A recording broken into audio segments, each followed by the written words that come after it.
Et si nous n'étions pas les premiers? En 2018, deux chercheurs, Gavin Schmidt de la NASA et Adam Frank de l'Université de Rochester, ont publié un article scientifique posant une question inhabituelle.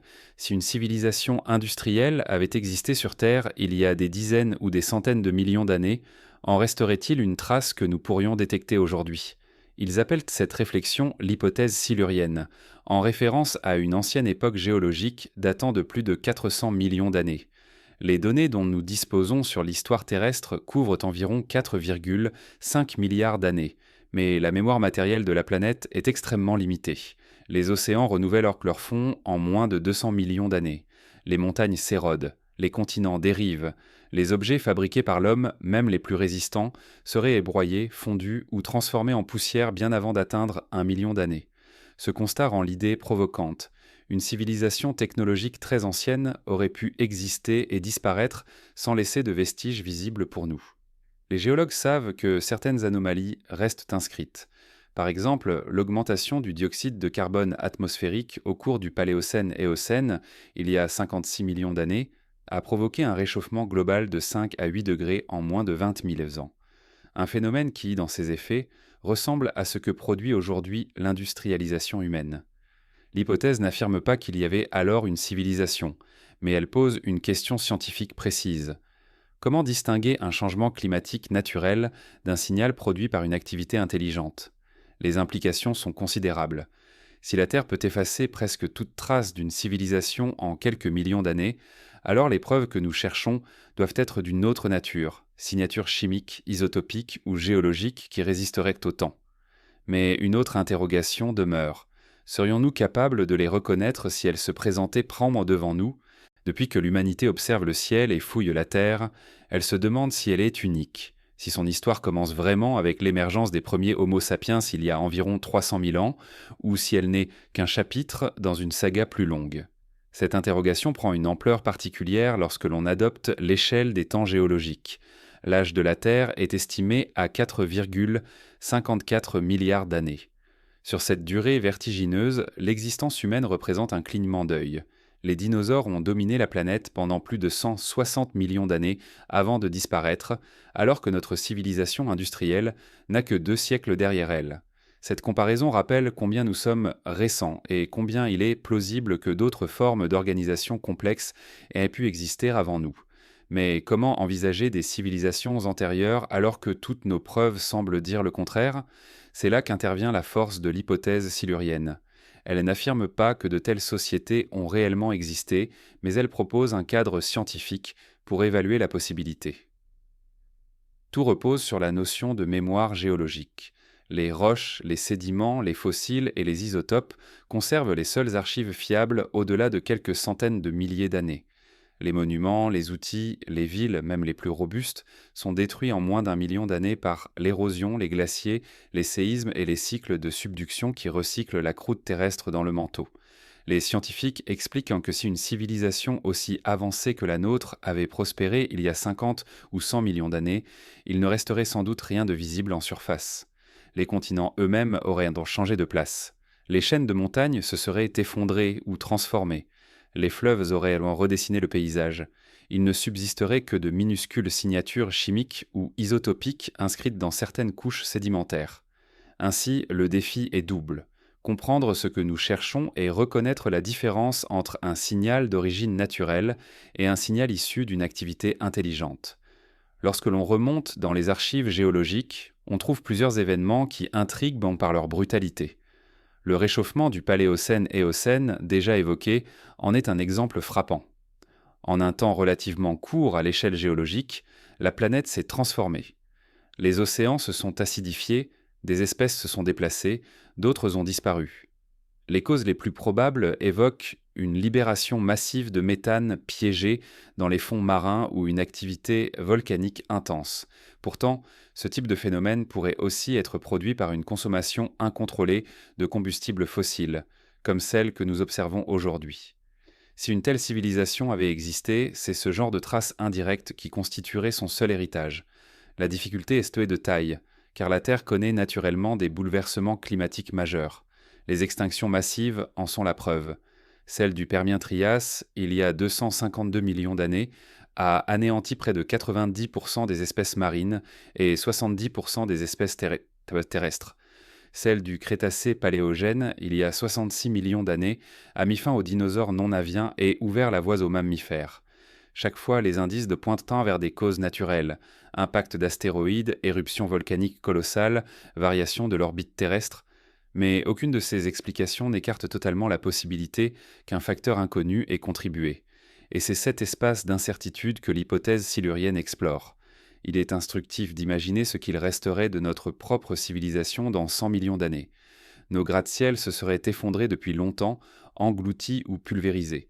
Les routes, les ponts, les ports auraient disparu. Les satellites en orbite se seraient désintégrés en entrant dans l'atmosphère. Les déchets plastiques, que nous considérons comme quasiment indestructibles, finiraient en réduits à des particules microscopiques dispersées dans les océans et dans les couches sédimentaires. Le béton et l'acier se désagrégeraient, ne laissant que des traces infimes de leur composition chimique. Ce constat alimente une réflexion vertigineuse.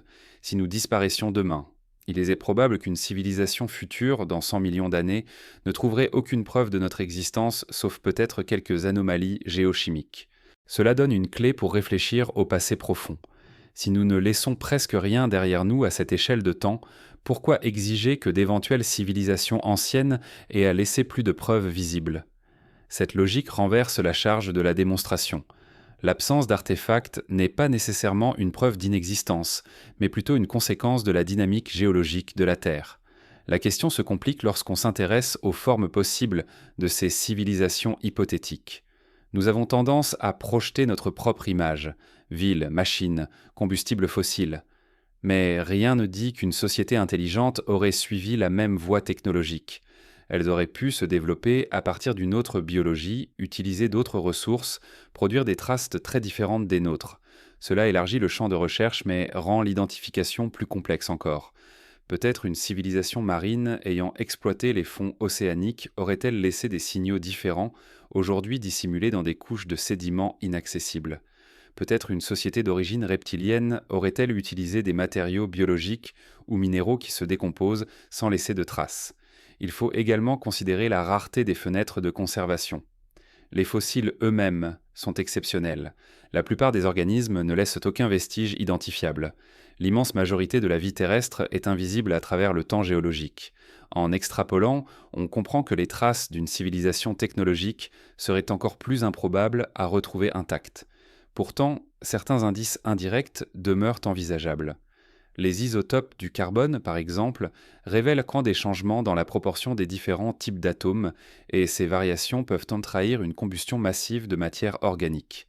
Les métaux rares, concentrés dans certaines couches, pourraient indiquer une exploitation industrielle. La présence de plastique fossilisé, appelé plastiglomérat, est déjà considérée comme une signature de l'Anthropocène, notre ère actuelle. Si nous pouvons imaginer laisser de telles empreintes, pourquoi exclure la possibilité que d'autres les aient laissées avant nous ? Certains chercheurs rappellent aussi que la science n'avance pas seulement par accumulation de preuves, mais aussi par exploration d'hypothèses. L'hypothèse silurienne agit comme un miroir. Elle nous oblige à réfléchir à notre propre durabilité, à ce que nous laisserons derrière nous et à la manière dont nous pourrions être détectés par d'éventuelles civilisations futures. Elle ne cherche pas à prouver l'existence de prédécesseurs invisibles, mais à poser une méthodologie. Comment reconnaîtrait-on une civilisation disparue et à quelles traces faudrait-il prêter attention ? Ainsi, le véritable enjeu est autant épistémologique que scientifique. Comment définir une preuve lorsqu'il s'agit de phénomènes vieux de dizaines de millions d'années ? Quelle certitude pouvons-nous exiger lorsque les archives sont fragmentaires et que le temps agit comme une force d'effacement permanente ? Mais cette perspective soulève aussi une autre interrogation, plus spéculative. Si une civilisation a existé avant nous, aurait-elle pu influencer le cours de la vie, voire préparer involontairement l'émergence de l'humanité ?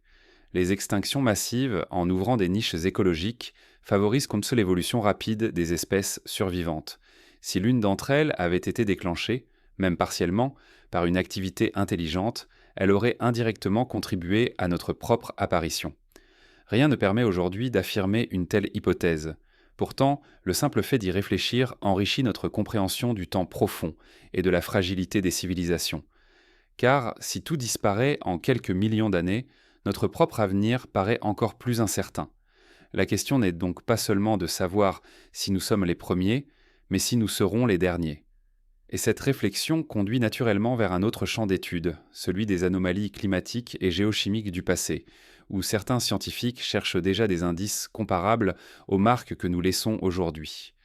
Ces signaux, discrets mais mesurables, ouvrent peut-être la porte à la reconnaissance d'anciennes activités que nous n'osons pas encore envisager. Lorsque l'on se confronte à l'idée que d'autres civilisations auraient pu exister avant la nôtre, il faut d'abord comprendre l'immensité du temps géologique.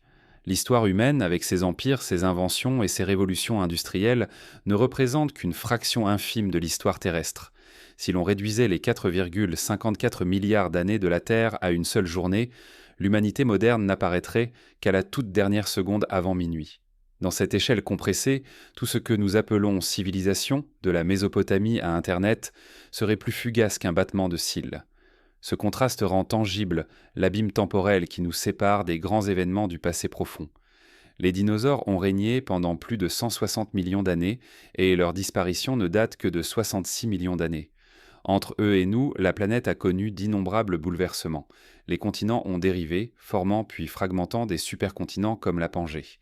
Des océans entiers ont disparu, remplacés par d'autres.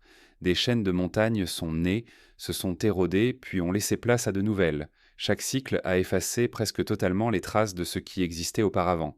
Cette dynamique permanente rend la recherche de civilisations anciennes extraordinairement difficile. Imaginons qu'une société industrielle ait émergé il y a 100 millions d'années. Les couches de sédiments qui pouvaient contenir ces restes auraient été recouvertes par des kilomètres de dépôts ultérieurs. Certaines auraient été entraînées dans les profondeurs par la subduction tectonique, recyclées dans le manteau terrestre, puis expulsées des millions d'années plus tard sous forme de lave. Le passage du temps agit ici comme un broyeur implacable, réduisant toute trace matérielle à néant. Les rares témoins qui persistent sont inscrits dans la géologie elle-même. Les isotopes de certains éléments, les concentrations anormales de métaux, les variations soudaines de la composition atmosphérique sont autant de signaux qui traversent les âges. C'est ainsi que nous connaissons les extinctions massives et les grands changements climatiques du passé. Mais ces signaux sont ambigus. Une augmentation brutale du dioxyde de carbone peut résulter d'une éruption volcanique gigantesque, comme celle des trappes de Sibérie ou du Décan, mais elle pourrait aussi être la conséquence d'une combustion massive de matières organiques. Le défi consiste à distinguer les scénarios naturels de ceux qui pourraient relever d'une activité intentionnelle. Dans cet espace de doute, l'hypothèse silurienne trouve sa pertinence. Elle ne prétend pas réécrire l'histoire, mais poser une question méthodologique. Serions-nous capables de reconnaître dans les archives géologiques les traces d'une civilisation aussi ancienne? Et si oui, à quoi ressemblerait-elle? Pour y répondre, il faut d'abord mesurer la fragilité de nos propres empreintes. Les archéologues savent que la conservation d'artefacts est un phénomène rare même à l'échelle humaine. La plupart des matériaux s'altèrent en quelques siècles. Le fer rouille, le bois pourrit, le papier se décompose. Même le béton que nous pensons durable se fragilise sous l'action de l'eau et des cycles climatiques. Sur des millions d'années, rien de tout cela ne résiste. Les seuls indices qui survivent sont chimiques. Déjà aujourd'hui, nos émissions massives de gaz à effet de serre laissent une marque mesurable dans la composition isotopique de l'atmosphère et des sédiments marins. Les plastiques, en se fragmentant, s'accumulent dans les couches géologiques récentes. Si nous disparaissions demain, c'est cela et non nos monuments qui témoigneraient de notre passage à l'échelle des temps profonds. Ce constat ouvre un parallèle éclairant. Si une autre civilisation avait connu une industrialisation, sa mémoire serait elle aussi réduite à quelques anomalies géochimiques, peut-être une couche de sédiments contenant une proportion inhabituelle de carbone léger, peut-être une concentration de métaux rares qui, en temps normal, ne se trouve pas dans la nature à de telles quantités. Peut-être encore une variation brutale du climat qui ne s'explique pas uniquement par des processus naturels connus. Or, dans l'histoire de la Terre, plusieurs épisodes mystérieux répondent partiellement à ces critères. Le maximum thermique du Paléocène-Éocène, il y a 56 millions d'années, demeure l'un des cas les plus étudiés. Une hausse rapide des températures mondiales, une acidification des océans et des migrations massives d'espèces se sont produits sur une période courte. Les explications avancées vont de l'éruption volcanique colossale à la libération soudaine de méthane, mais aucune certitude absolue n'existe. Ces événements constituent des énigmes scientifiques qui, dans l'optique de l'hypothèse silurienne, pourraient aussi être lus comme des signaux d'une activité intelligente disparue. Ce n'est pas une affirmation, mais une perspective alternative. En science, la valeur d'une hypothèse se mesure aussi à sa capacité de stimuler la recherche. En invitant à reconsidérer des phénomènes anciens, l'hypothèse silurienne enrichit l'analyse des données géologiques. Elle nous rappelle que l'histoire de la Terre est pleine de lacunes, de silences, de zones d'ombre où plusieurs scénarios sont plausibles. Mais la notion de temps profond soulève également une difficulté cognitive. L'esprit humain n'est pas conçu pour appréhender des millions d'années. Nous percevons le temps à l'échelle de nos vies, rarement au-delà de quelques générations. Or, les civilisations hypothétiques dont nous parlons pourraient en avoir existé, prospéré et disparu bien avant l'apparition des premiers mammifères modernes. Pour saisir cette immensité, il faut un effort d'abstraction. Cela exige d'imaginer des mondes entiers, avec leur climat, leurs océans, leurs formes de vie, effacés à jamais, et de se demander si parmi eux, certains auraient pu porter des sociétés intelligentes.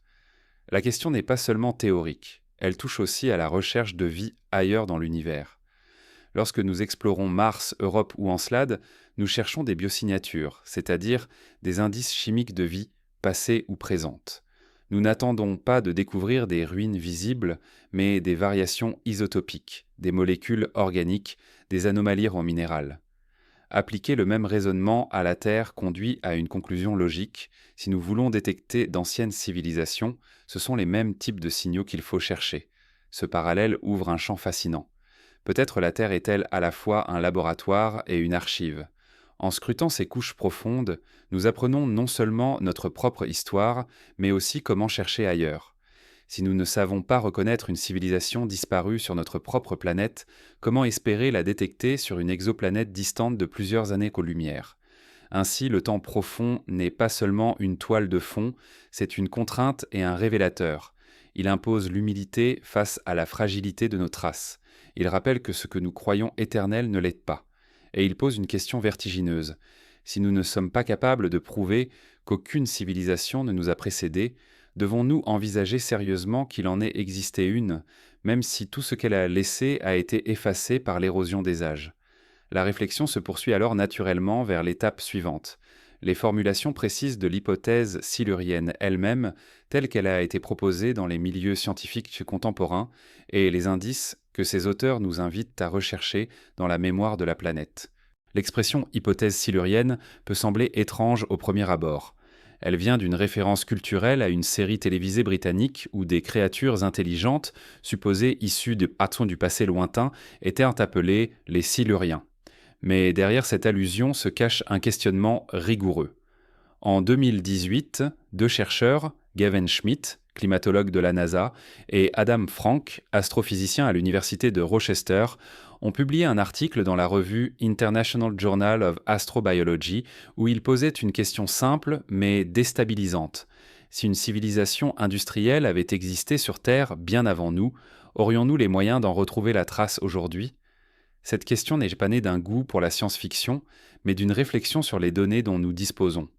Les deux chercheurs rappellent que notre propre civilisation, malgré sa puissance apparente, ne laisserait que très peu de marques visibles après quelques millions d'années. Les villes, les routes, les monuments seraient effacés. Les satellites en orbite se désintégreraient. Les constructions humaines les plus massives finiraient par disparaître, broyées par les forces géologiques. Tout ce qui resterait serait inscrit dans les archives sédimentaires sous la forme de signaux chimiques et isotopiques. Si nous disparaissions demain, dans 50 millions d'années, il serait extrêmement difficile pour une civilisation future de prouver que nous avons existé. À partir de ce constat, Schmidt et Frank ont voulu retourner la question. Puisque nous-mêmes ne laisserons que des signatures très subtiles, que devrions-nous chercher dans les couches anciennes pour savoir si une autre civilisation industrielle a déjà existé ? Leur démarche s'inscrit donc dans la continuité de l'astrobiologie, discipline qui cherche à définir les critères permettant d'identifier la vie ailleurs dans l'univers. En étudiant les traces potentielles de notre propre passage, on apprend à repérer ce qui pourrait trahir une activité intelligente dans le passé profond de la Terre ou sur d'autres planètes. L'hypothèse silurienne repose sur plusieurs piliers. Le premier est le constat du temps géologique. Les fonds océaniques se renouvellent en moins de 200 millions d'années. Les chaînes de montagnes s'érodent en quelques dizaines de millions d'années. Tout ce qui est en surface est condamné à disparaître à cette échelle. Le deuxième pilier est la nature des traces durables. Les chercheurs identifient principalement des marqueurs chimiques, variations isotopiques du carbone, du nitrogène ou de l'oxygène, présence de métaux rares en concentration anormale, dépôts de plastique fossilisés ou encore couches sédimentaires indiquant une acidification rapide des océans. Le troisième pilier est la difficulté de distinguer ces marqueurs d'événements naturels, car la Terre connaît de nombreux bouleversements liés au volcanisme, aux impacts d'astéroïdes et au cycle climatique. Schmitt et Frank insistent tant sur un point central. L'absence de preuve n'est pas une preuve d'absence. Ils n'affirment pas qu'une civilisation industrielle a nécessairement existé avant nous, mais ils démontrent qu'il serait extraordinairement difficile d'en retrouver les traces directes. Dès lors, la démarche scientifique la plus honnête est d'examiner les données disponibles avec cette possibilité en tête. Un exemple concret illustre cette réflexion.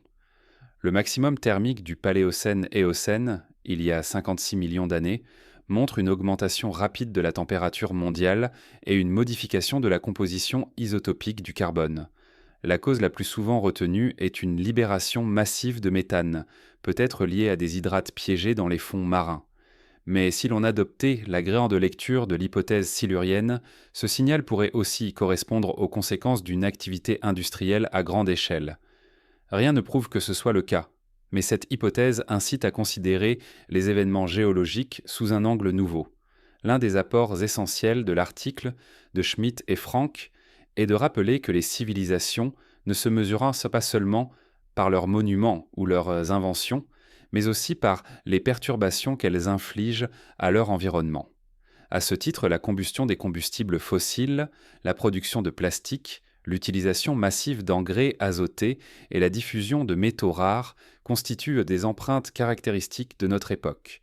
En cherchant des équivalents dans les couches anciennes, on pourrait déceler des indices indirects d'une activité comparable. Mais la réflexion ne s'arrête pas là.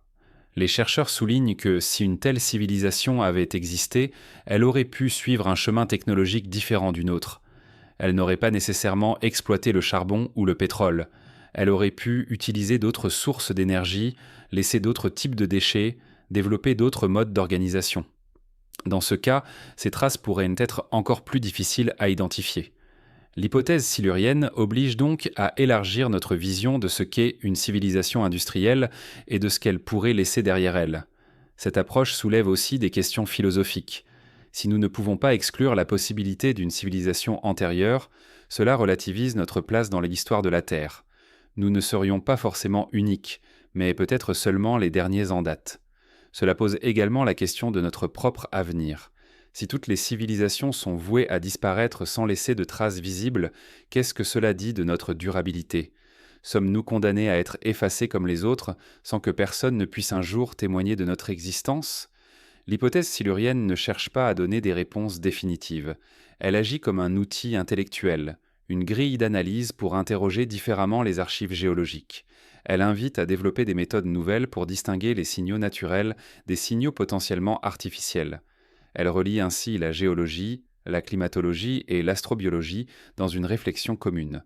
En définitive, cette hypothèse est moins une affirmation qu'une invitation à la prudence et à l'ouverture. Elle rappelle que l'histoire de la Terre est bien plus vaste que la nôtre, et que nous devons rester attentifs aux signes, même les plus ténus, qui pourraient indiquer que nous ne sommes pas les premiers à avoir franchi le seuil d'une civilisation industrielle. Mais elle laisse aussi planer une interrogation essentielle.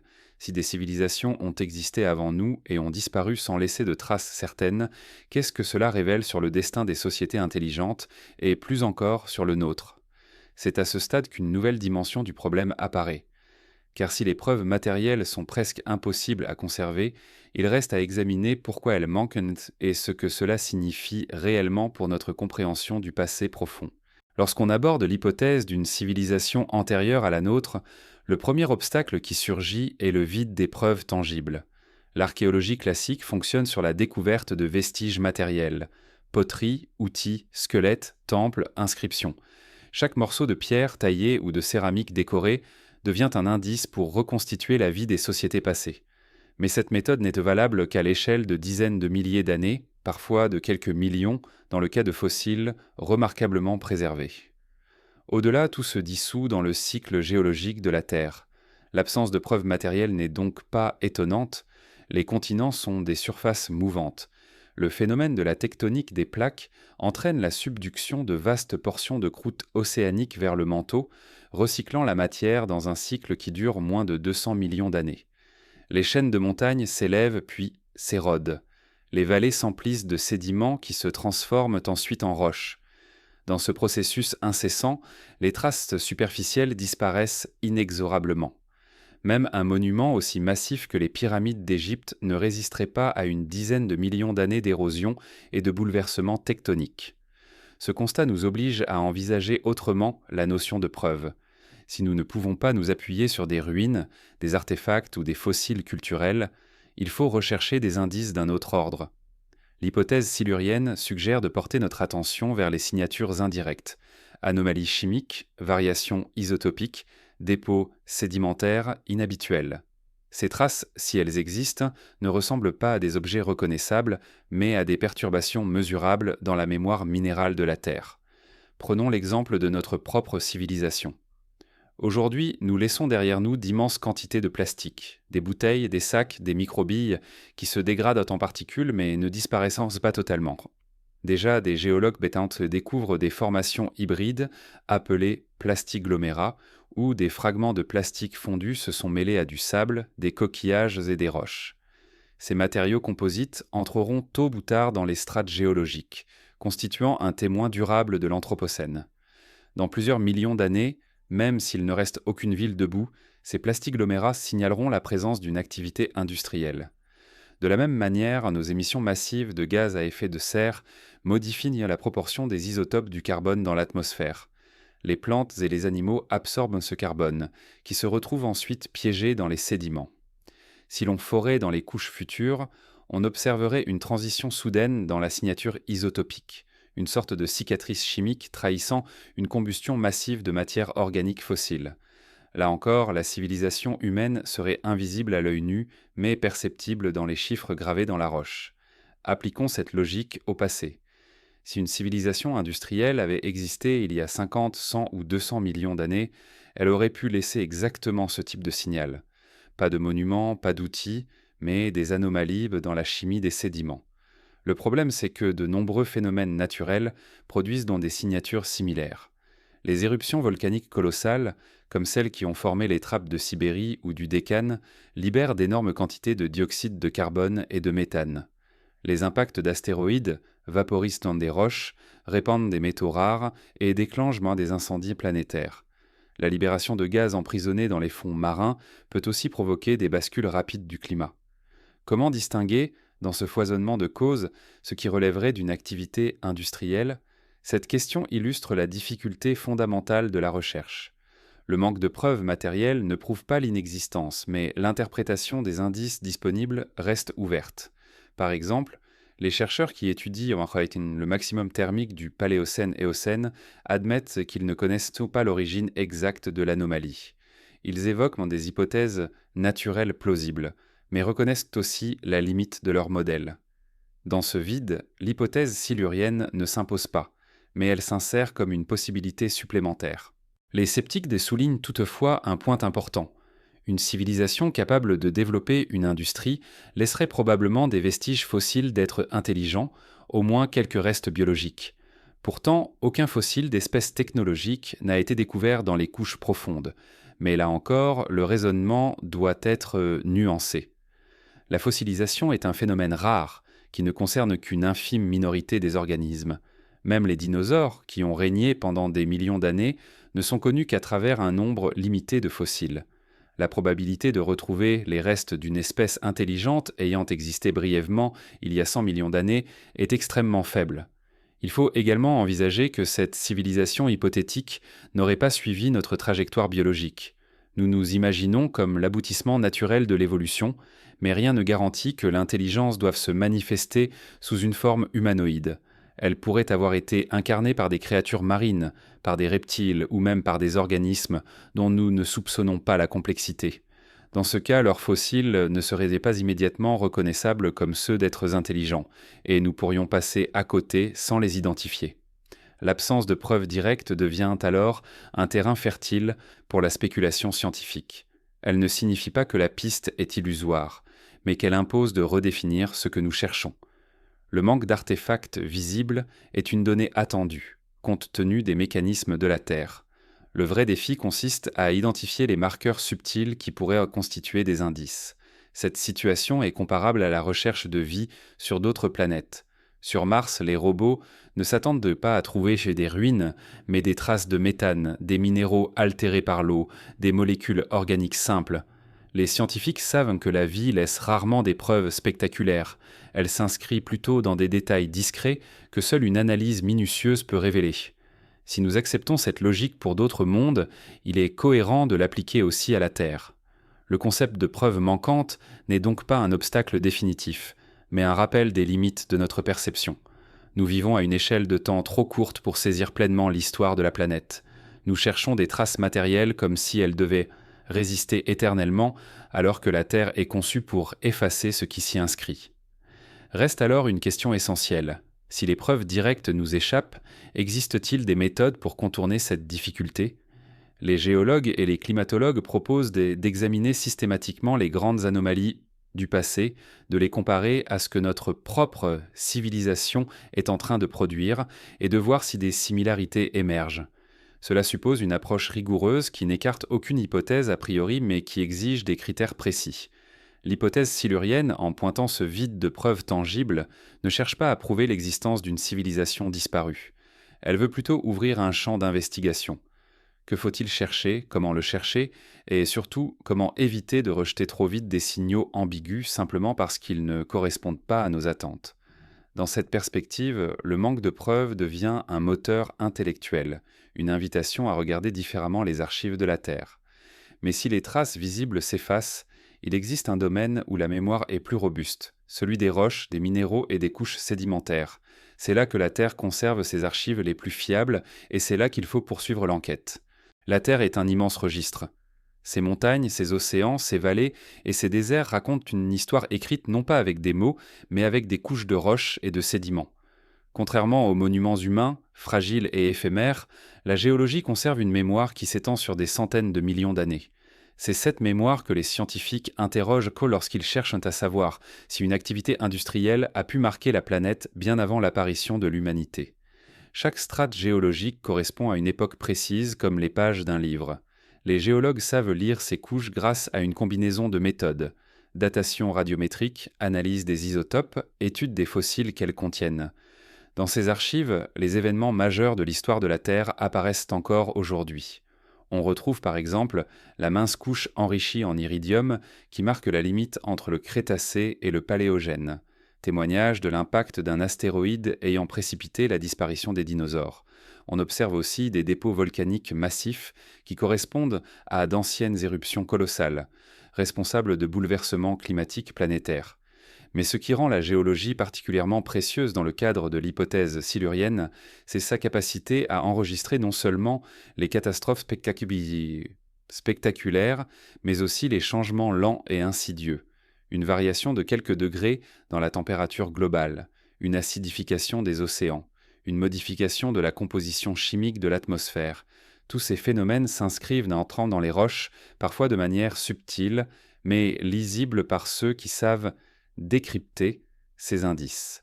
Si une civilisation industrielle avait existé dans un passé lointain, c'est donc dans ces strates que l'on pourrait espérer trouver ces traces, non pas des ruines ou des outils, mais des signatures géochimiques. Les couches de charbon fossile, par exemple, témoignent de vastes forêts ayant été enfouies, renforcées et transformées au fil du temps. Mais si une société avait brûlé massivement ses réserves de carbone, le signal isotopique enregistré dans les sédiments en garderait une empreinte durable. De même, l'extraction et la diffusion de métaux rares pourraient en laisser des concentrations anormales dans certaines couches, distinctes des processus naturels habituels. La géologie ne se contente pas d'archiver la matière, elle conserve aussi des rythmes. Grâce aux couches successives, les scientifiques peuvent reconstituer des cycles climatiques, comme ceux liés aux variations de l'orbite terrestre ou aux changements dans l'inclinaison de l'axe de rotation. Ces cycles, appelés cycles de Milankovitch, laissent une empreinte régulière dans les sédiments. Si un événement vient perturber brutalement cette régularité, il devient un signal d'anomalie. L'hypothèse silurienne invite à examiner ces ruptures et à se demander si elles pourraient correspondre à l'influence d'une civilisation. Pour comprendre à quel point la géologie agit comme témoin, il suffit d'observer ce que nous faisons aujourd'hui. Nos émissions massives de dioxyde de carbone altèrent déjà la composition chimique des océans. Les coraux construisent leur squelette à partir de carbonate de calcium, et cette chimie se modifie sous l'effet de l'acidification. Dans des millions d'années, les géologues du futur pourraient sans retrouver ces squelettes déformés et y lire l'histoire d'un bouleversement rapide. De même, les sédiments marins actuels contiennent déjà des microplastiques qui s'accumulent comme une couche artificielle au sein de la roche en formation. La puissance de la géologie réside dans sa neutralité. Elle enregistre tout, sans jugement, qu'il s'agisse d'une éruption volcanique ou de la combustion de pétrole par une civilisation. Elle ne distingue pas les causes, mais elle conserve les effets. C'est ensuite aux chercheurs d'interpréter ces signaux et de démêler ce qui relève du naturel ou de l'artificiel. Cela explique pourquoi certains événements du passé profond sont encore entourés de mystères. Le maximum thermique du Paléocène-Éocène en est l'un des plus connus, mais il n'est pas le seul.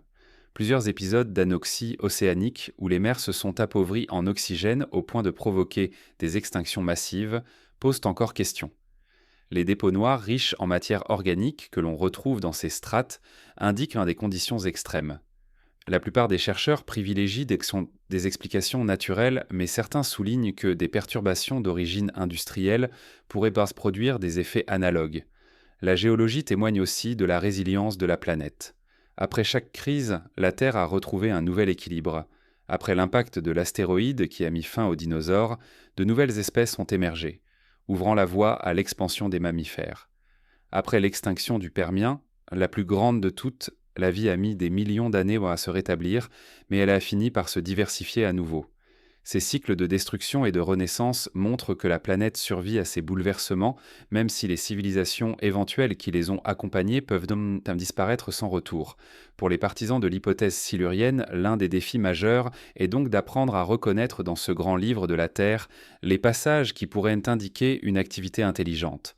Mais la difficulté réside dans la ressemblance des signaux.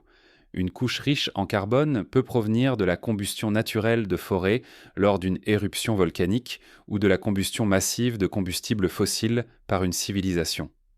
Dans les deux cas, le témoin géologique est le même, une anomalie isotopique. C'est comme lire un livre dont les mots auraient plusieurs significations possibles.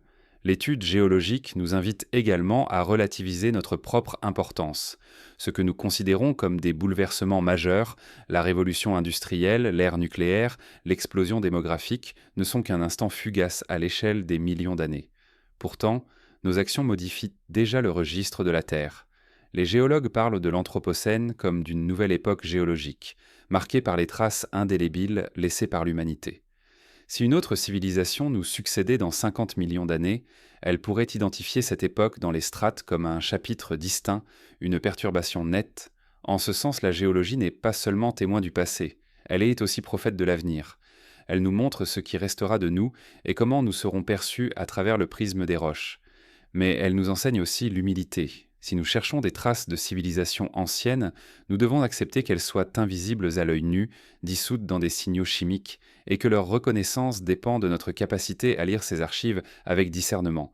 Ainsi, la géologie devient le terrain privilégié pour poursuivre l'enquête. Elle nous donne accès à la mémoire la plus fiable de la Terre, mais elle impose aussi ses limites. Elle ne nous offre pas des images claires, seulement des indices fragmentaires. C'est à nous d'apprendre à interpréter ces indices sans les forcer, à distinguer ce qui relève des forces naturelles et ce qui pourrait être l'empreinte d'une intelligence disparue. Et lorsque l'on pousse cette logique encore plus loin, on en vient à se demander si, parmi tous les signaux géologiques déjà identifiés, certains ne portent pas la marque d'un phénomène artificiel que nous n'avons pas encore su reconnaître. La réponse à cette question se trouve dans le domaine le plus subtil de tous, celui des signatures chimiques, ces marques invisibles à l'œil nu mais persistantes dans la mémoire de la Terre. Si les monuments s'effacent, si les fossiles se raréfient, une trace demeure pourtant plus tenace que toutes les autres, la chimie. Là où la pierre se brise, là où le métal rouille et où le bois disparaît, Les signatures chimiques persistent dans la mémoire des roches et des sédiments. C'est ce constat qui place la chimie au cœur de l'hypothèse silurienne.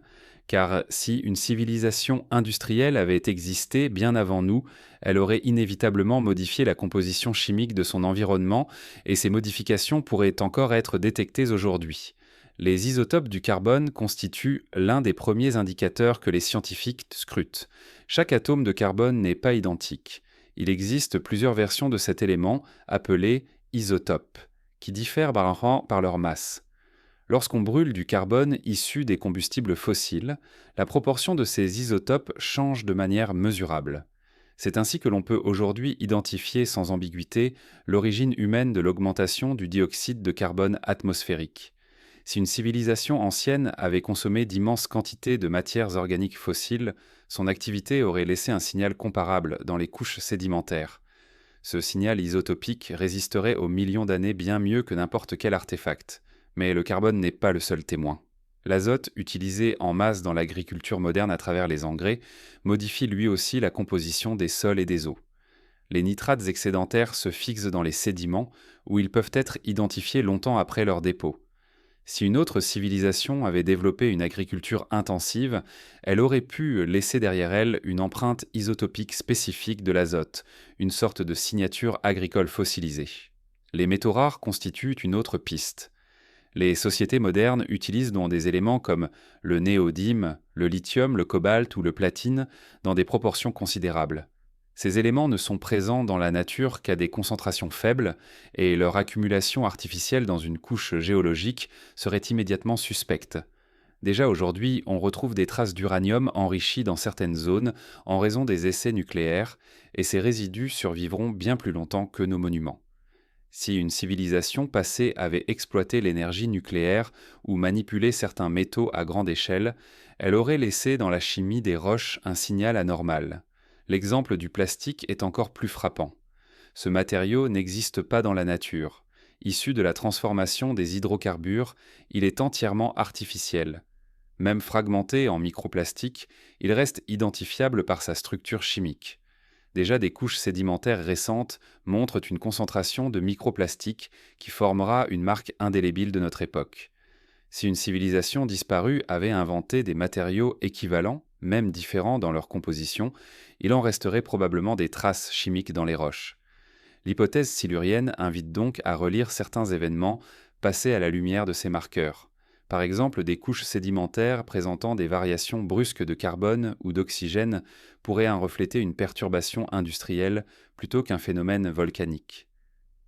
Certaines anomalies, inexpliquées de la composition des océans ou de l'atmosphère, relevées dans les archives géologiques, pourraient être interprétées comme les restes d'activités technologiques disparues. Cependant, la difficulté majeure réside dans la distinction entre naturel et artificiel. Le volcanisme, les impacts d'astéroïdes et les cycles climatiques produisent eux aussi des perturbations chimiques. La nature est capable de générer des signaux spectaculaires qui ressemblent à ceux d'une civilisation. Une explosion volcanique massive peut libérer autant de dioxyde de carbone qu'une ère industrielle entière. Une météorite riche en métaux rares peut enrichir une couche sédimentaire de manière soudaine. Ces phénomènes naturels constituent donc un bruit de fond qui complique la reconnaissance d'un signal artificiel. Pour contourner ce problème, les chercheurs proposent de rechercher des combinaisons de signaux. Une variation isotopique isolée peut avoir une explication volcanique, mais si elle est accompagnée d'une hausse soudaine de métaux rares et de changements dans la sédimentation, l'hypothèse d'une cause industrielle devient plus crédible. Ce n'est pas un indice unique qui convaincra, mais la convergence de plusieurs anomalies.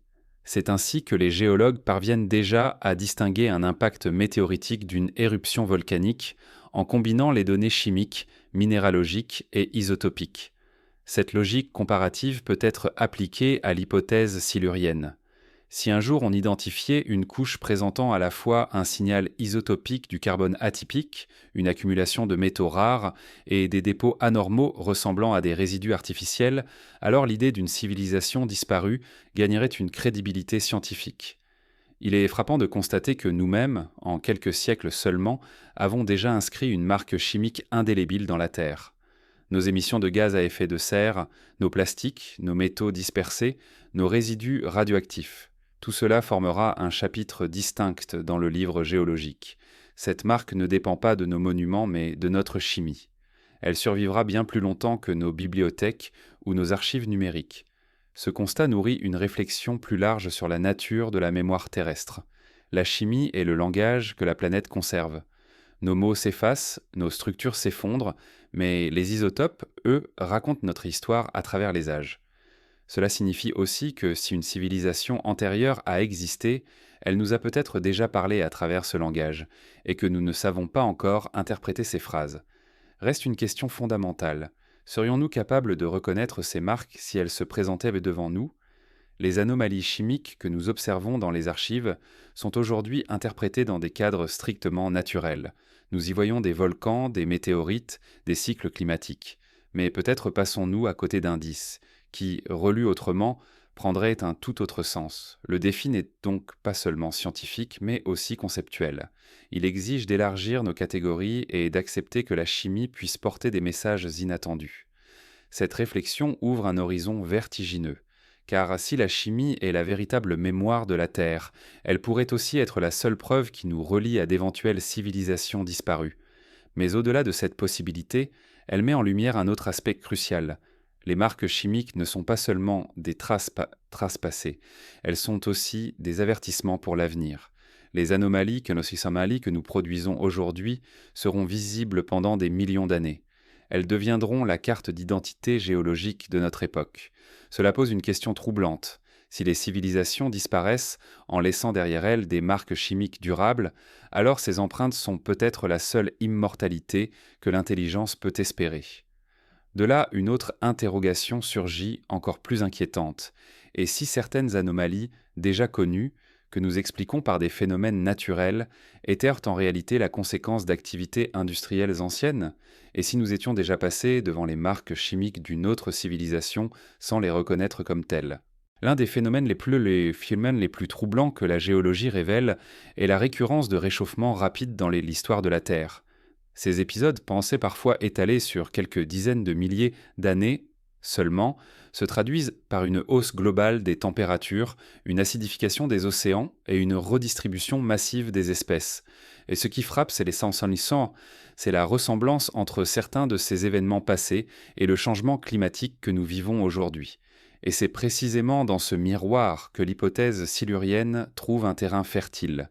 Et si certains de ces réchauffements n'étaient pas purement naturels, mais les conséquences d'une activité industrielle disparue, le maximum thermique du Paléocène-Éocène, survenu il y a environ 56 millions d'années, en est l'exemple le plus étudié.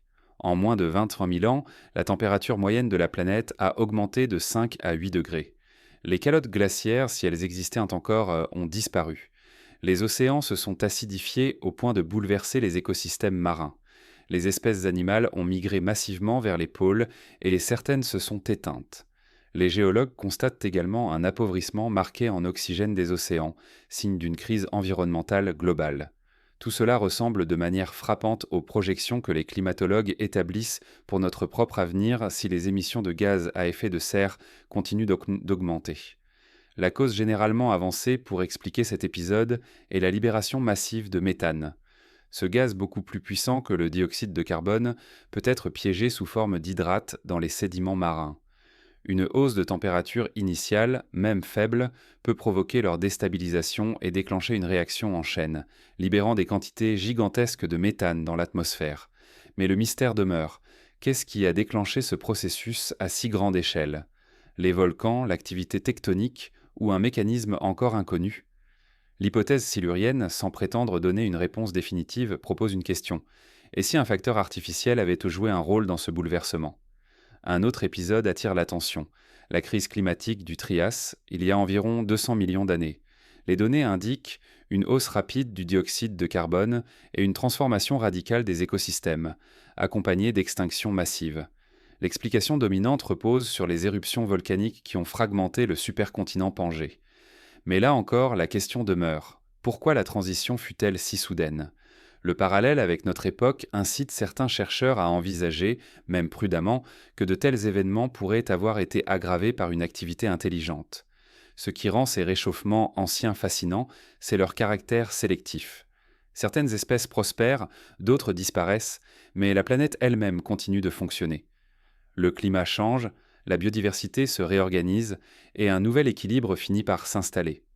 Pour une civilisation, en revanche, un tel bouleversement pourrait être fatal. Si une société industrielle avait existé et provoqué un réchauffement comparable à celui que nous connaissons, elle aurait pu disparaître sans laisser de traces visibles, emportée par les conséquences de ses propres actions. L'étude de ces épisodes éclaire aussi notre propre vulnérabilité. Le réchauffement actuel, bien que rapide à notre échelle, n'est pas inédit à l'échelle de la Terre. Mais il est inédit à l'échelle d'une civilisation humaine. Nos infrastructures, genre nos cultures, nos villes dépendent d'un climat relativement stable depuis 10 000 ans. Si une variation comparable à celle du Paléocène et Éocène devait se produire aujourd'hui, nos sociétés en subiraient les conséquences dramatiques. L'hypothèse silurienne, en rapprochant ces réchauffements anciens de notre situation, souligne combien il est possible qu'une civilisation antérieure ait connu le même sort. Certains chercheurs soulignent un point crucial, la rapidité des changements. Les cycles naturels de la Terre sont généralement lents. Les variations de l'orbite, les glaciations, les déplacements continentaux s'étalent sur des millions d'années. Lorsqu'un basculement se produit en quelques dizaines de milliers d'années, il attire l'attention. Car à l'échelle géologique, cela équivaut à une transition brutale. C'est précisément ce type de signature qui caractérise aussi l'impact humain actuel. L'empreinte de l'industrialisation se mesure déjà dans les sédiments et l'atmosphère, et elle est d'une rapidité inédite. Cette observation conduit à une idée troublante.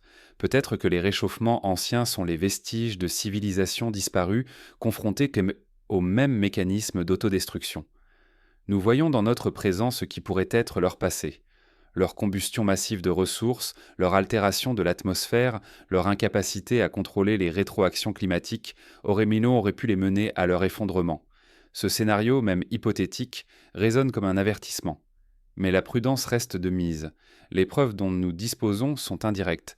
Les isotopes du carbone, les dépôts sédimentaires, les changements de faune et de flore sont des indices, mais ils ne parlent pas d'eux-mêmes.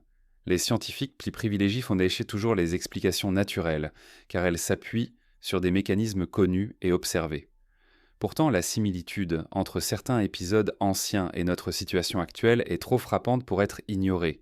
Elle justifie au minimum de garder ouverte la possibilité d'une cause non naturelle. La réflexion sur le réchauffement ancien ouvre également un horizon comparatif. Lorsque nous étudions d'autres planètes, comme Vénus ou Mars, nous cherchons à comprendre leur climat passé. Vénus a connu un effet de serre catastrophique qui a transformé sa surface en un enfer brûlant. Mars, à l'inverse, a perdu son atmosphère et son eau. Ces exemples montrent que les planètes connaissent des destins climatiques variés. Dans ce contexte, pourquoi la Terre serait-elle exempte d'épisodes liés non seulement à des forces naturelles, mais aussi à des interventions technologiques passées ? Ce questionnement ne vise pas à prouver qu'une civilisation disparue est responsable d'un réchauffement ancien, mais à élargir notre horizon d'interprétation. Il rappelle que nous ne devons pas nous enfermer dans une seule lecture des archives, et que la science progresse aussi en explorant des hypothèses marginales. Même si elles ne sont jamais confirmées, elles affinent nos outils et renforcent nos modèles. En définitive, le réchauffement ancien, qu'il soit naturel ou artificiel, témoigne de la fragilité des équilibres planétaires. Il nous rappelle que la Terre peut basculer rapidement d'un état stable à un autre et que les conséquences pour la vie sont considérables. C'est peut-être dans ces basculements que se trouvent dans les meilleures chances de repérer les empreintes d'une civilisation disparue, car ce sont eux qui laissent des marques durables dans les archives géologiques.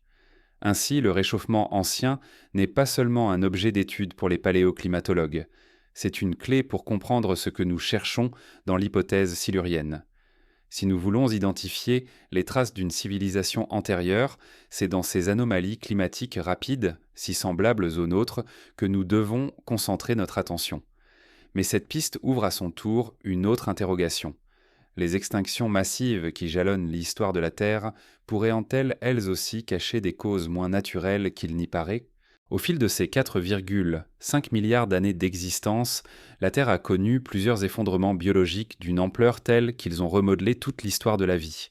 Ces événements, que l'on appelle extinctions massives, sont marqués par la disparition brutale d'une proportion considérable des espèces animales et végétales. Ils se comptent par dizaines dans les archives géologiques, mais 5 d'entre eux se distinguent par leur intensité et leur portée planétaire. Pour l'hypothèse silurienne, ces épisodes sont des points de bascule fascinants, car si une civilisation industrielle avait existé dans le passé, il est concevable que son activité ait déclenché ou amplifié certaines de ces crises. La plus célèbre reste celle de la fin du Crétacé, il y a 66 millions d'années. C'est à ce moment qu'un astéroïde d'une dizaine de kilomètres de diamètre a frappé la péninsule du Yucatan, formant le cratère de Chicxulub. L'impact a libéré une énergie équivalente à plusieurs milliards de bombes nucléaires, projetant dans l'atmosphère assez de poussière et de soufre pour plonger la planète dans une nuit glaciale. En quelques années, Thédogen, les dinosaures de types non aviens ont disparu, laissant place aux mammifères qui allaient peu à peu s'imposer. Cet épisode illustre la puissance des causes naturelles, mais il montre aussi à quel point les extinctions peuvent remodeler le destin des espèces. Une civilisation existante à cette époque aurait été anéantie, effacée avec ses traces visibles. Encore plus spectaculaire fut l'extinction du Permien Trias, il y a environ 252 millions d'années. Surnommée la Grande Mort, elle a emporté plus de 90% des espèces marines et 70% des espèces terrestres. Les océans se sont asphyxiés, l'atmosphère s'est saturée de dioxyde de carbone, et les terres ont été désertées par la plupart des organismes complexes. L'explication dominante évoque des éruptions volcaniques massives en Sibérie, libérant d'énormes quantités de gaz à effet de serre. Mais là encore, la violence de la transition soulève des questions. Si une civilisation avait existé, son empreinte aurait pu être confondue avec ces phénomènes géologiques titanesques. Entre ces deux extrêmes, d'autres extinctions massives jalonnent le passé. Celle de la fin de l'Ordovicien, il y a environ 440 millions d'années, est attribuée à une glaciation soudaine. Celle du Dévonien, autour de 360 millions d'années, semble liée à une combinaison de changements climatiques, de perturbations océaniques et d'impacts extraterrestres. Celle du Trias, il y a 200 millions d'années, coïncide avec la dislocation de la Pangée et des émissions volcaniques colossales. Chaque fois, le résultat fut le même, une réorganisation profonde de la biosphère avec disparition d'espèces dominantes et émergence de nouvelles formes de vie. Ce qui interpelle, c'est la brutalité relative de ces transitions. À l'échelle géologique, elles se produisent en un clin d'œil, parfois en moins d'1 million d'années. C'est précisément ce genre de rapidité que l'on associe aujourd'hui à l'impact de l'humanité sur son environnement. Nos émissions de gaz à effet de serre, notre destruction des habitats et notre surexploitation des ressources provoquent déjà une 6e extinction de masse. Les biologistes estiment que le rythme actuel de disparition des espèces est des dizaines à des centaines de fois supérieur au rythme naturel. Si nous poursuivons sur cette trajectoire, notre époque sera inscrite dans les archives géologiques comme une crise comparable aux grandes extinctions du passé. Dans cette perspective, il devient légitime de se demander si certaines extinctions anciennes pourraient avoir une cause analogue, liée non pas uniquement à des forces naturelles, mais à l'activité d'une intelligence disparue. Imaginons une civilisation industrielle ayant exploité massivement les combustibles fossiles. Elle aurait provoqué une libération brutale de carbone, entraînant un réchauffement, une acidification des océans et des extinctions rapides. Les marqueurs géologiques seraient pratiquement identiques à ceux que nous observons pour le maximum thermique du Paléocène et Éocène, ou pour notre propre Anthropocène. Rien ne permettrait de distinguer clairement un déclencheur naturel d'un déclencheur artificiel. Cette hypothèse reste spéculative, mais elle met en lumière une vérité fondamentale. Les extinctions massives sont des moments où la Terre enregistre des perturbations extrêmes. Elles constituent donc des fenêtres idéales pour chercher d'éventuelles empreintes d'une civilisation disparue. Les anomalies isotopiques, les concentrations anormales de métaux, les dépôts inhabituels de sédiments pourraient y être interprétés, non seulement comme les conséquences de catastrophes naturelles, mais aussi comme les restes d'activités industrielles. Il est également intéressant de noter que les extinctions massives ouvrent souvent la voie à de nouvelles formes de complexité. Après la disparition des dinosaures, les mammifères ont prospéré. Après la grande mort du Permien, la biosphère a lentement reconstruit un équilibre qui a permis l'émergence de nouvelles lignées. Si une civilisation antérieure a existé et a disparu, elle aurait pu, sans le vouloir, créer les conditions pour l'apparition d'autres espèces dominantes, peut-être même pour l'émergence de l'humanité. Dans ce scénario, nous serions les héritiers indirects d'une société effacée depuis des millions d'années. Les extinctions massives sont aussi un rappel brutal de la fragilité des civilisations. Elle montre que la Terre n'a pas besoin d'un facteur externe pour balayer des formes de vie établies depuis des millions d'années. Si un astéroïde ou un volcan peut provoquer l'effondrement global de la biodiversité, combien plus vulnérable serait une société industrielle dépendante d'équilibres climatiques et écologiques stables? L'hypothèse silurienne trouve ici un écho particulier. Peut-être que les civilisations industrielles, si elles émergent, sont condamnées à s'autodétruire ou à être effacées par les forces naturelles avant même d'avoir laissé des traces durables. Un autre élément mérite d'être souligné. Les extinctions massives ne sont pas seulement des points de rupture biologique, elles s'accompagnent de transformations rapides dans les cycles chimiques de la planète. Le carbone, l'oxygène, l'azote enregistrent ces bouleversements. C'est précisément ce type de signal que l'on chercherait si l'on voulait identifier l'impact d'une civilisation disparue. Les extinctions apparaissent donc comme des marqueurs privilégiés, des moments où l'on peut scruter les archives géologiques à la recherche d'empreintes inhabituelles.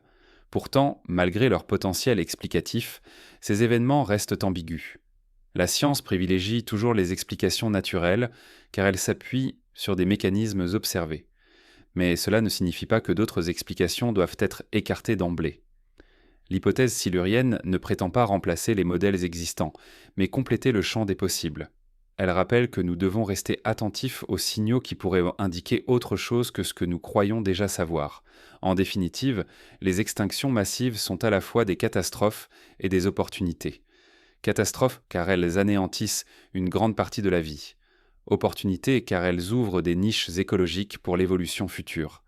Dans le cadre de l'hypothèse silurienne, elles deviennent aussi des fenêtres privilégiées pour interroger le passé profond et se demander si nous ne sommes pas en train de relire, sans le savoir, les conséquences de civilisations disparues.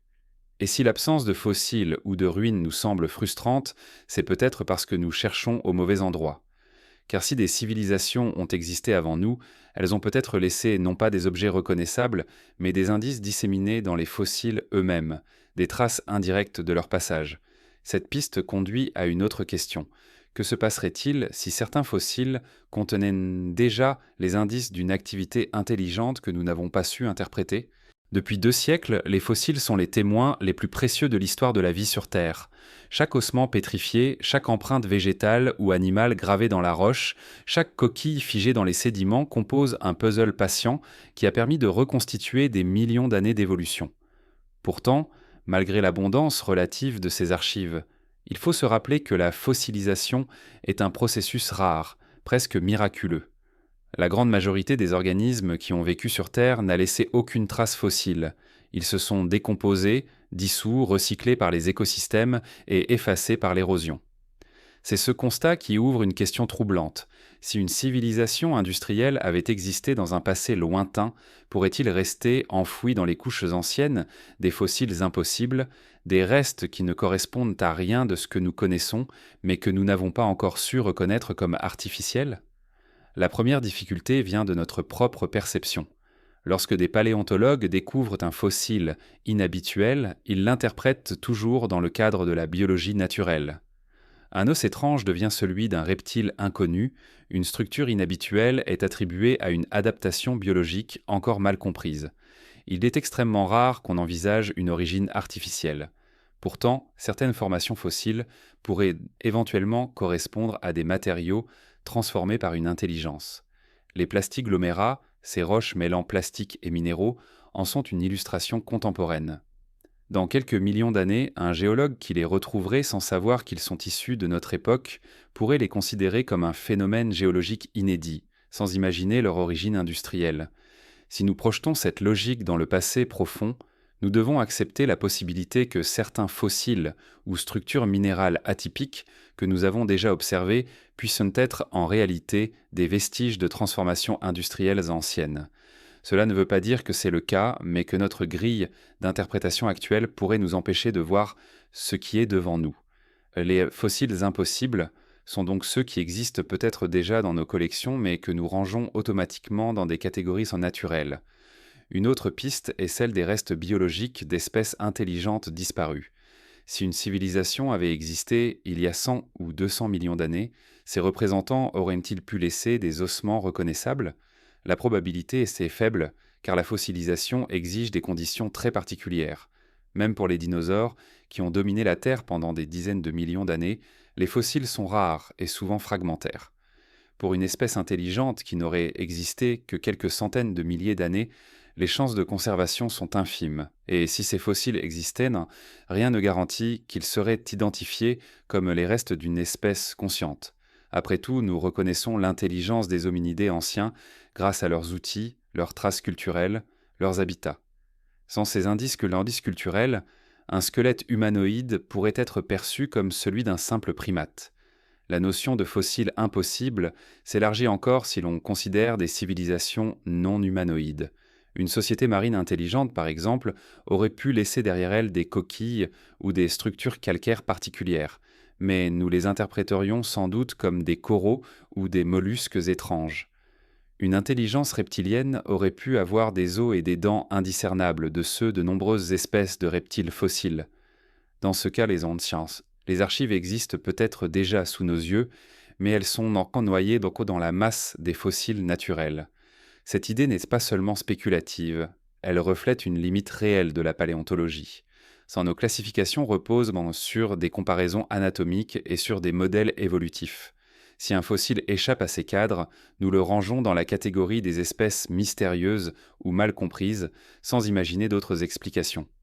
L'hypothèse silurienne invite à envisager que certains de ces cas pourraient être les restes indirects d'une activité industrielle disparue.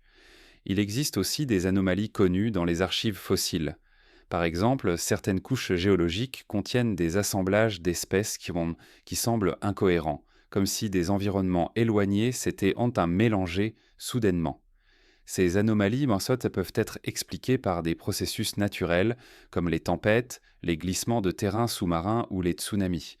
Mais elles pourraient aussi être l'empreinte de perturbations artificielles massives, comparables à ce que produiraient aujourd'hui nos extractions industrielles ou nos modifications des habitats.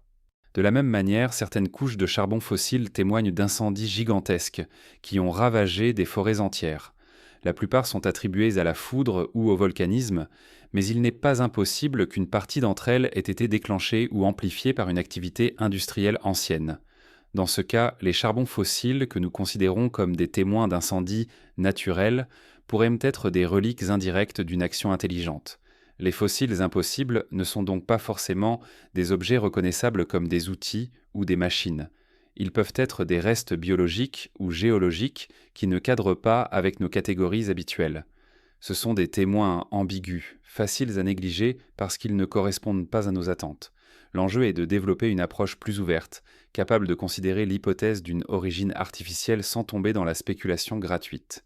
Cette réflexion met aussi en lumière une dimension philosophique. Peut-être que l'histoire de la Terre regorge déjà de preuves indirectes que nous ne savons pas encore lire. Peut-être que les fossiles impossibles sont sous nos yeux, exposés dans des musées ou rangés dans des réserves, étiquetés comme anomalies biologiques. Le problème n'est pas seulement de les trouver, mais de les interpréter correctement. Il faut également considérer le rôle du temps. Plus on remonte loin dans le passé, plus les fossiles sont rares et fragmentaires. L'Ordovicien, le Dévonien ou le Silurien ne nous offrent que des instantanés lacunaires de la vie de l'époque. Dans ces archives fragmentées, une trace artificielle pourrait facilement passer inaperçue. Les fossiles impossibles seraient alors les témoins silencieux d'une histoire que nous ne savons pas encore déchiffrer. En définitive, l'idée des fossiles impossibles illustre la principale difficulté de l'hypothèse silurienne. Nous cherchons des preuves d'une civilisation industrielle disparue avec les outils conceptuels que nous utilisons pour étudier la nature. Mais si ces preuves existent, elles ne ressemblent probablement pas à ce que nous imaginons. Elles se cachent peut-être dans les anomalies, dans les cas particuliers, dans les échantillons que nous rangeons dans la catégorie du non expliqué. Et cette piste conduit naturellement à une autre question. Si nous cherchons des preuves d'intelligence disparue dans les fossiles, ne devrions-nous pas aussi utiliser les méthodes que nous appliquons déjà à l'astrobiologie? Car après tout, sur d'autres planètes, nous n'attendons pas de trouver des ruines ou des ossements, mais des technosignatures, des indices indirects d'activité intelligente. Peut-être devrions-nous appliquer cette même logique à notre propre planète. Quand les astronomes scrutent les étoiles et les planètes lointaines, ils ne s'attendent pas à voir des gratte-ciel ou des vaisseaux spatiaux. Ils cherchent des technosignatures, c'est-à-dire des indices indirects d'une activité intelligente. Cela peut être une atmosphère anormalement riche en gaz industriels, une émission radio répétitive, ou encore une variation de lumière qui trahirait une structure artificielle. Cette approche développée dans le cadre de la recherche de vie extraterrestre peut sembler éloignée de la géologie terrestre. Pourtant, l'hypothèse silurienne propose un renversement de perspective. Et si nous appliquions la même méthode ici, non pas pour détecter des civilisations lointaines, mais pour identifier d'éventuelles civilisations disparues dans notre propre passé profond, l'idée est simple mais puissante. De la même manière qu'une technosignature peut signaler la présence d'une société avancée sur une exoplanète, une technosignature fossilisée pourrait révéler l'existence d'une civilisation industrielle ancienne sur Terre. Il ne s'agit pas de chercher des artefacts visibles, mais des perturbations durables qui ne peuvent être expliquées que par une activité intentionnelle. Le grand défi consiste à distinguer ce qui relève des processus naturels de ce qui pourrait résulter d'une action intelligente. Les isotopes du carbone sont un exemple de technosignature potentielle. Les combustibles fossiles, en se formant à partir de matières organiques anciennes, possèdent une composition isotopique particulière. Lorsque nous brûlons massivement ces combustibles, nous modifions la proportion de certains isotopes dans l'atmosphère et les sédiments. Ce signal appelé fractionnement isotopique est un marqueur clair d'une combustion industrielle. Si une autre civilisation avait procédé de la même manière, son empreinte serait détectable dans les strates géologiques. Les chercheurs savent déjà identifier ces variations dans le passé, mais les interprètent toujours comme des phénomènes naturels. L'hypothèse silurienne invite à garder ouverte une autre lecture. Les plastiques constituent une technosignature encore plus frappante. Ce matériau n'existe pas dans la nature, il est entièrement artificiel. Aujourd'hui, des milliards de tonnes de plastique fragmenté circulent dans les océans et s'accumulent dans les sédiments. Avec le temps, ces fragments seront enfouis et fossilisés, devenant une couche chimique unique dans l'histoire de la Terre. Dans des millions d'années, ils seront des marqueurs indiscutables d'une activité industrielle. Si une autre civilisation avait développé un matériau équivalent, il est possible que ces restes subsistent encore sous forme fossile. Mais sans connaître sa composition chimique exacte, nous pourrions les confondre avec des minéraux atypiques. Les métaux rares sont un autre indicateur. Notre civilisation dépend fortement de ressources comme le lithium, le cobalt, le néodyme ou le platine. L'extraction et la diffusion de ces métaux à grande échelle modifient déjà la composition chimique des sols et des sédiments. Dans l'avenir, ces concentrations anormales formeront une couche distincte dans le registre géologique. Pour une civilisation disparue, des technosignatures analogues auraient pu être produites par l'usage intensif d'autres éléments. Là encore, nous pourrions déjà avoir observé de telles anomalies sans les relier à une activité intelligente. Les résidus radioactifs offrent peut-être les technosignatures les plus durables. Depuis le milieu du XXe siècle, nos essais nucléaires ont dispersé dans l'atmosphère des isotopes artificiels qui n'existaient pas auparavant dans la nature. Certains d'entre eux, dotés de demi-vies très longues, survivront pendant des millions d'années. Une civilisation qui aurait maîtrisé l'énergie nucléaire dans un passé lointain aurait produit des résidus comparables. S'ils existent, ces signaux seraient visibles pour un œil attentif, mais encore faut-il savoir les chercher dans des couches anciennes. La notion de technosignature terrestre souligne une différence fondamentale entre l'archéologie classique et l'archéologie spéculative du temps profond. L'archéologie traditionnelle cherche des objets et des structures. Ici, ce sont les anomalies qui deviennent les véritables artefacts. Une variation chimique, une concentration inhabituelle, une perturbation isotopique jouent le rôle de poterie et de temple. Le problème, c'est que ces artefacts chimiques sont ambigus. Ils peuvent résulter de phénomènes naturels très puissants. Le volcanisme, les impacts extraterrestres, les glaciations laissent eux aussi des technosignatures. La tâche du chercheur consiste donc à établir des critères discriminants permettant de distinguer le naturel de l'artificiel. L'un des moyens proposés est la comparaison avec notre propre empreinte. Nous savons déjà que l'Anthropocène laissera derrière lui une technosignature claire constituée d'une combinaison unique. Dioxyde de carbone en hausse rapide, plastique fossilisé, métaux rares dispersés, isotopes radioactifs. Cette combinaison est sans équivalent connu dans le passé. Si nous découvrions un jour une couche géologique présentant une combinaison similaire, cela renforcerait l'hypothèse d'une cause industrielle. Il est aussi utile de rappeler que la recherche de technosignatures terrestres ne se limite pas à la spéculation sur le passé. Elle a une valeur méthodologique immédiate pour l'astrobiologie. En comprenant quelles signatures notre civilisation laisse dans la géologie, nous apprenons à identifier ce qu'il faudrait chercher sur d'autres planètes. Les exoplanètes détectées par le télescope spatial James Webb, par exemple, pourraient en révéler dans leur atmosphère des combinaisons de gaz qui trahiraient une activité industrielle. Ce parallèle entre la Terre et l'espace rend l'hypothèse silurienne encore plus pertinente. Elle relie notre passé hypothétique à notre quête du futur. Mais il existe une dimension encore plus vertigineuse. Si nous admettons que des technosignatures pourraient persister des millions d'années, cela signifie que les traces d'autres civilisations, si elles ont existé, pourraient en être sous nos yeux, confondues avec le bruit de fond naturel. Le problème n'est donc pas seulement de trouver des preuves, mais de savoir changer de regard. Une technosignature n'a de sens que si elle est interprétée comme telle. Autrement dit, les indices d'une civilisation disparue pourraient déjà être connus, mais classés dans les archives comme des anomalies naturelles. La réflexion sur les technosignatures terrestres amène aussi une interrogation philosophique. Peut-être que la destinée de toutes les civilisations industrielles est de laisser derrière elles une marque brève mais indélébile, visible uniquement par ses conséquences chimiques. Les monuments s'effondrent, les langues meurent, mais la chimie reste. Si c'est le cas, alors les technosignatures sont le seul véritable héritage universel des intelligences éphémères. En définitive, appliquer le concept de technosignature à la Terre transforme notre façon de lire le passé.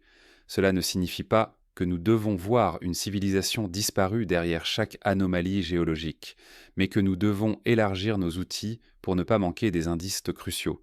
C'est une invitation à lire la Terre avec les mêmes méthodes que nous appliquons aux étoiles, à considérer notre planète comme un laboratoire où le passé profond et la recherche cosmique se rejoignent. Mais cette approche ne se suffit pas à elle-même, car si les technosignatures sont de puissants outils, elles doivent être replacées dans un contexte plus vaste, celui du cycle géologique, ce grand mécanisme qui recycle sans cesse la surface terrestre et qui efface presque tout sur son passage. C'est là que se joue le paradoxe central. La Terre conserve, mais la Terre détruit. Et c'est dans cet équilibre fragile entre mémoire et oubli que se niche la question suivante. La Terre n'est pas un monde figé. Elle respire, elle se déplace, elle se transforme en permanence. Ses océans naissent et disparaissent. Ses montagnes s'élèvent puis s'érodent. Ses continents dérivent au rythme lent mais implacable de la tectonique des plaques. Ce vaste mécanisme qu'on appelle le cycle géologique est à la fois la mémoire et l'oubli de la planète. Il enregistre certains événements dans la pierre, mais il efface aussi presque tout ce qui s'inscrit à sa surface. Pour l'hypothèse silurienne, ce cycle constitue le paradoxe central. Si une civilisation industrielle a existé avant nous, c'est dans ce cycle qu'il faut chercher ses traces, mais c'est aussi à cause de lui que ces traces ont presque certainement disparu. Chaque centimètre carré de croûte océanique naît des dorsales sous-marines, là où le magma remonte et se solidifie. Mais cette croûte ne vit pas éternellement. Elle avance lentement, poussée par les mouvements tectoniques, jusqu'à ce qu'elle atteigne une zone de subduction. Là, elle plonge dans le manteau terrestre et fond à nouveau, recyclée dans les profondeurs de la planète. Tout ce qui était inscrit sur cette croûte, sédiments, fossiles, dépôts, est englouti et détruit. C'est pourquoi aucune portion de fond océanique n'a plus de 200 millions d'années. Autrement dit, la quasi-totalité de l'histoire de la Terre, y compris les périodes où des civilisations hypothétiques auraient pu exister, a été effacée des océans. Sur les continents, le sort n'est guère plus favorable aux vestiges. Les montagnes, même les plus imposantes, sont vulnérables à l'érosion. Les pluies, les vents, les glaciers et les rivières les réduisent peu à peu en sédiments. Ces sédiments sont ensuite transportés vers les plaines et les mers, où ils se compactent et deviennent de nouvelles roches. Les traces en surface disparaissent inexorablement. Même les formations géologiques spectaculaires comme l'Himalaya ou les Andes ne dureront pas éternellement. Dans quelques dizaines de millions d'années, elles seront transformées, aplanies, recyclées. Le cycle géologique agit donc comme une immense machine d'effacement. Tout ce que l'humanité construit aujourd'hui sera balayé. Les villes, les routes, les monuments seront broyés en poussière ou engloutis. Même les structures souterraines, comme les tunnels ou les mines, finiront comblées, effacées par la dynamique des roches. À l'échelle de 100 millions d'années, il ne restera rien de reconnaissable. C'est ce constat qui donne à l'hypothèse silurienne son poids. Si nous-mêmes disparaissions, il est probable qu'une future civilisation ne trouverait aucune preuve visible de notre existence. Pourtant, le cycle géologique ne détruit pas tout. Il conserve parfois des archives précieuses, mais d'une manière sélective et fragmentaire. Les couches sédimentaires, lorsqu'elles échappent à la subduction, peuvent enregistrer des millions d'années d'histoire. C'est grâce à elles que nous connaissons les extinctions massives, les variations climatiques, les grandes transitions de la biosphère. Ces strates sont comme des pages éparpillées d'un livre immense dont la plupart des volumes ont été perdus.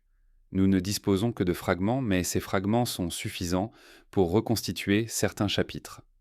Dans cette perspective, le cycle géologique impose une double contrainte. Il nous rappelle que chercher des artefacts ou des ruines d'une civilisation ancienne est illusoire, car rien ne peut résister à des millions d'années de transformations tectoniques. Mais il nous indique aussi où concentrer nos efforts. Dans les rares archives qui subsistent, les couches sédimentaires qui ont échappé au recyclage. Là, les anomalies chimiques, isotopiques ou minérales pourraient constituer les seules empreintes possibles d'une activité industrielle disparue. Le paradoxe est encore plus frappant si l'on considère la temporalité. Une civilisation industrielle, même très avancée, pourrait ne durer que quelques milliers d'années avant de s'effondrer. À l'échelle géologique, cette durée est insignifiante. Elle équivaut à une poussière posée sur une horloge de plusieurs milliards d'années. Pour que cette poussière laisse une trace durable, il faut qu'elle modifie l'équilibre chimique de la planète. Sans cela, elle sera engloutie et effacée, comme si elle n'avait jamais existé. Le cycle géologique joue donc le rôle de filtre. Il conserve les événements capables de bouleverser profondément la chimie de la Terre, mais il efface tout ce qui n'a qu'un impact limité. Cela signifie que si une civilisation a existé avant nous, elle n'a laissé de traces que si elle a modifié l'atmosphère, les océans ou les sédiments de manière durable. Autrement dit, seules les civilisations industrielles polluantes, destructrices et à grande échelle, ont une chance d'être encore visibles dans les archives géologiques. Celles qui auraient vécu en équilibre parfait avec leur environnement seraient aujourd'hui indétectables. Cette idée ouvre une réflexion vertigineuse. Peut-être que l'intelligence la plus avancée n'est pas celle qui laisse des traces, mais celle qui disparaît sans rien inscrire dans les roches. Peut-être que la véritable réussite est l'invisibilité, l'harmonie totale avec la planète. Mais pour les chercheurs, cette harmonie est un silence indéchiffrable. Le cycle géologique nous confronte ainsi à un paradoxe moral autant que scientifique. Nous ne pouvons détecter que les civilisations qui ont commis les mêmes excès que nous. Un autre aspect du cycle géologique mérite attention, sa capacité à brouiller les signaux. Même lorsqu'une anomalie est enregistrée dans les sédiments, elle peut être déformée par les transformations ultérieures. La chaleur, la pression, la circulation des fluides alternent derrière les compositions chimiques. Les isotopes se mélangent, les minéraux se recristallisent. Ce qui reste après des dizaines de millions d'années n'est pas une empreinte nette, mais un palimpseste, une trace estompée qu'il faut interpréter avec prudence. Ainsi, même si une technosignature avait été inscrite dans le passé, elle nous parviendrait sous une forme brouillée, difficile à distinguer du bruit naturel. Le cycle géologique agit donc comme une mémoire imparfaite, sélective, fragmentée. Il ne conserve pas tout, mais seulement ce qui a été assez intense pour s'imposer. C'est pourquoi les extinctions massives, les grands réchauffements et les bouleversements océaniques sont visibles, tandis que les épisodes plus modestes disparaissent. Pour l'hypothèse silurienne, cela signifie que nous devons chercher les civilisations possibles, non pas dans les périodes calmes, mais dans les moments de crise. Ce sont les seules fenêtres où la Terre enregistre quelque chose d'assez fort pour résister à son propre processus d'effacement. Ce constat invite aussi à une comparaison avec notre présent. Aujourd'hui, nous modifions le climat, nous acidifions les océans, nous diffusons des métaux rares et des plastiques dans les sédiments. Et nous savons que tout cela sera visible dans des millions d'années, même après que nos villes et nos technologies auront disparu. En d'autres termes, nous écrivons déjà notre chapitre dans le cycle géologique. Mais que dira ce chapitre aux chercheurs du futur ? S'ils existent un jour, comprendront-ils que ces anomalies étaient le produit d'une civilisation industrielle, ou les interpréteront-ils comme de simples phénomènes naturels, comme nous le faisons pour les crises anciennes ? Le cycle géologique pose donc une question cruciale. La mémoire de la Terre est-elle lisible? Ou bien ces pages, même conservées, sont-elles trop altérées pour révéler clairement l'existence d'une intelligence disparue? Ce dilemme illustre la limite de notre savoir. Nous dépendons d'un registre qui n'a pas été conçu pour conserver des civilisations, mais pour enregistrer des processus naturels. Chercher une civilisation industrielle disparue, c'est donc tenter de lire entre les lignes, d'interpréter les anomalies comme des indices, tout en sachant que la plupart de ce qui a existé a été effacé à jamais. En fin de compte, le cycle géologique est à la fois l'ennemi et l'allié de l'hypothèse silurienne. Ennemi parce qu'il détruit presque toutes les preuves directes. Allié parce qu'il conserve malgré tout les grandes perturbations, celles qui modifient durablement la chimie de la planète. C'est dans cet équilibre fragile que se joue la possibilité de retrouver des traces d'une civilisation disparue. Mais ce constat nous conduit aussi à une autre étape de réflexion. Pour mieux comprendre la plausibilité de telles civilisations, il faut comparer ce que nous savons de l'histoire humaine récente. En observant la vitesse à laquelle nos propres traces disparaîtraient, nous pouvons imaginer ce qu'il resterait d'une civilisation plus ancienne. Pour mesurer la plausibilité d'une civilisation industrielle disparue, il est utile de regarder notre propre monde comme une expérience en cours. Nous savons ce que nous produisons, comment nous transformons notre environnement et quelles marques nous inscrivons dans la géologie. Cette observation nous permet d'établir des scénarios comparatifs. Si l'humanité venait à disparaître demain, que resterait-il de nous dans 10 000 ans, dans 1 million d'années ou dans 100 millions d'années? En étudiant cette projection, nous pouvons imaginer à quoi ressembleraient les vestiges d'une civilisation beaucoup plus ancienne, et pourquoi nous aurions tant de mal à les distinguer aujourd'hui. La première comparaison concerne nos infrastructures. Les villes modernes semblent indestructibles à notre échelle de temps, Nakamsit, mais elles sont en réalité d'une fragilité extrême face aux forces naturelles. Sans entretien, une métropole comme New York ou Tokyo commencerait à s'effondrer en quelques décennies. Les routes se fissureraient, les ponts céderaient, les gratte-ciels se transformeraient en ruines envahies par la végétation. Après quelques siècles, les bâtiments restants seraient en grande partie réduits à des amas de béton et d'acier corrodés. Dans 10 000 ans, il n'en resterait que des traces enfouies, difficiles à distinguer de formations rocheuses ordinaires. Dans 1 million d'années, tout aurait disparu, sauf peut-être des fragments minéralisés ou des résidus chimiques. Les matériaux que nous croyons durables ne le sont pas vraiment. Le béton se dégrade rapidement au contact de l'eau et des cycles climatiques. L'acier rouille, l'aluminium s'oxyde, le verre se fragmente. Même nos constructions souterraines, comme les tunnels et les métros, finiraient par s'effondrer et se combler sous la pression des sols. Seuls quelques matériaux artificiels très particuliers, comme certains alliages ou les plastiques, pourraient résister plus longtemps en laissant une empreinte chimique identifiable. Cela signifie qu'une civilisation disparue depuis 100 millions d'années ne pourrait pas être reconnue par ses monuments, mais seulement par les traces chimiques qu'elle aurait inscrites dans la Terre. Une deuxième comparaison concerne nos déchets. L'humanité produit des milliards de tonnes de plastique, de métaux et de substances chimiques qui n'existent pas à l'état naturel. Ces matériaux sont déjà en train de s'accumuler dans les océans, les sols et les sédiments. Dans l'avenir, ils constitueront des couches distinctes dans le registre géologique. Un exemple marquant est celui des plastiglomérats, ces roches hybrides formées par la fusion de plastique et de minéraux. Elles sont déjà considérées par les géologues comme des fossiles de l'Anthropocène. Si une civilisation ancienne avait produit un matériau équivalent, il aurait pu laisser des formations similaires, que nous pourrions aujourd'hui interpréter comme des minéraux étranges. Les résidus radioactifs offrent un autre exemple frappant. Les isotopes produits par nos centrales et nos armes nucléaires ne se trouvent pas dans la nature.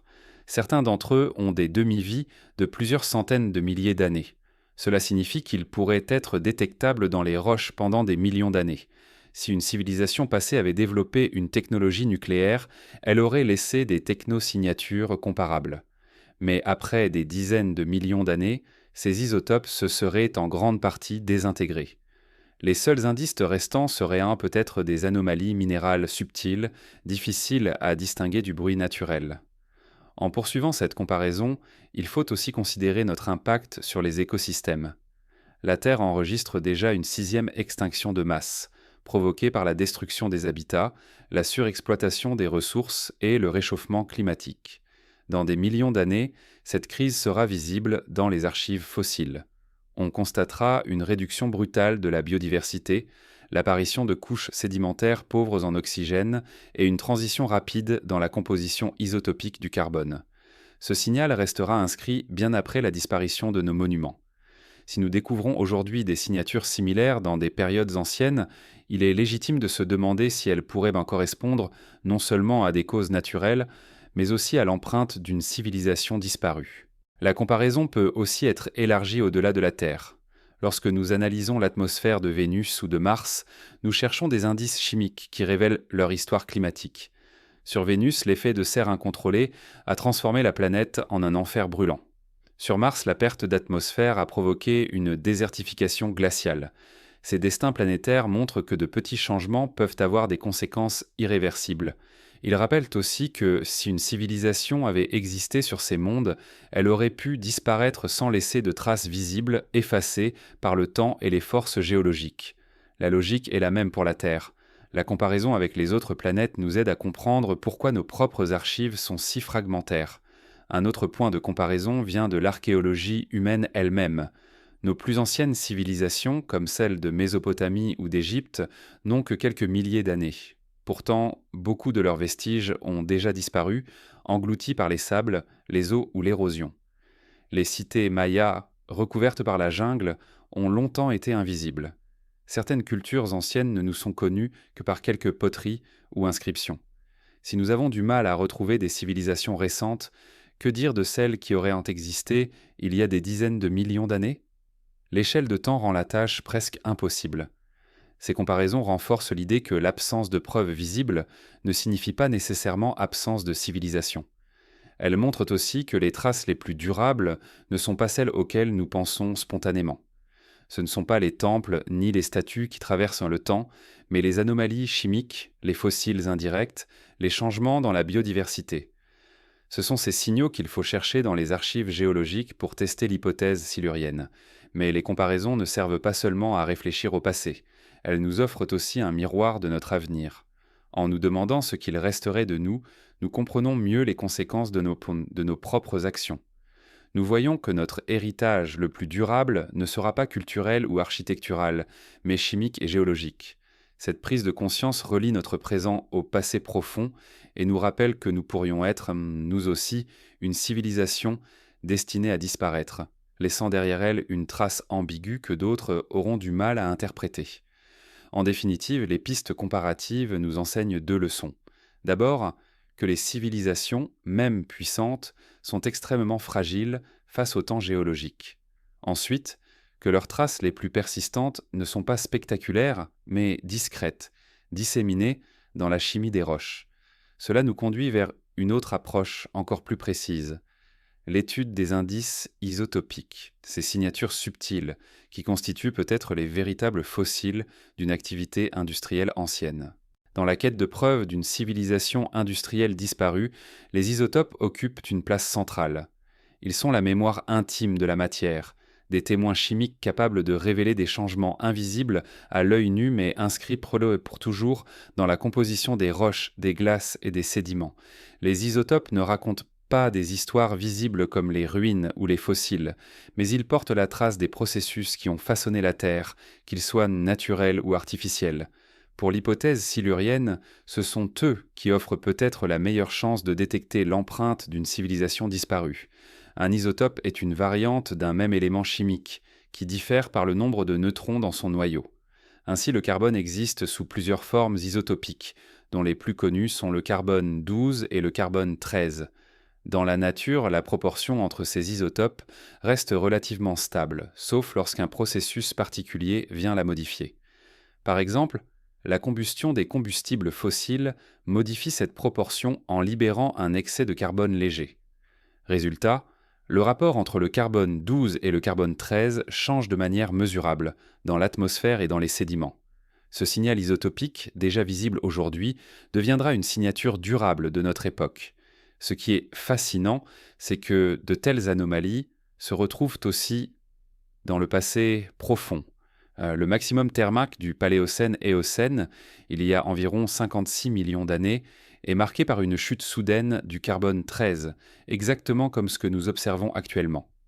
Les scientifiques expliquent cette variation par une libération massive de méthane ou de dioxyde de carbone d'origine volcanique.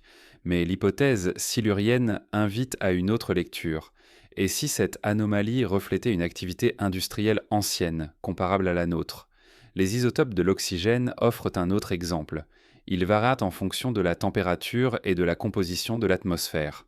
Les carottes de glace du Groenland et de l'Antarctique révèlent ainsi les cycles glaciaires et interglaciaires des derniers millions d'années.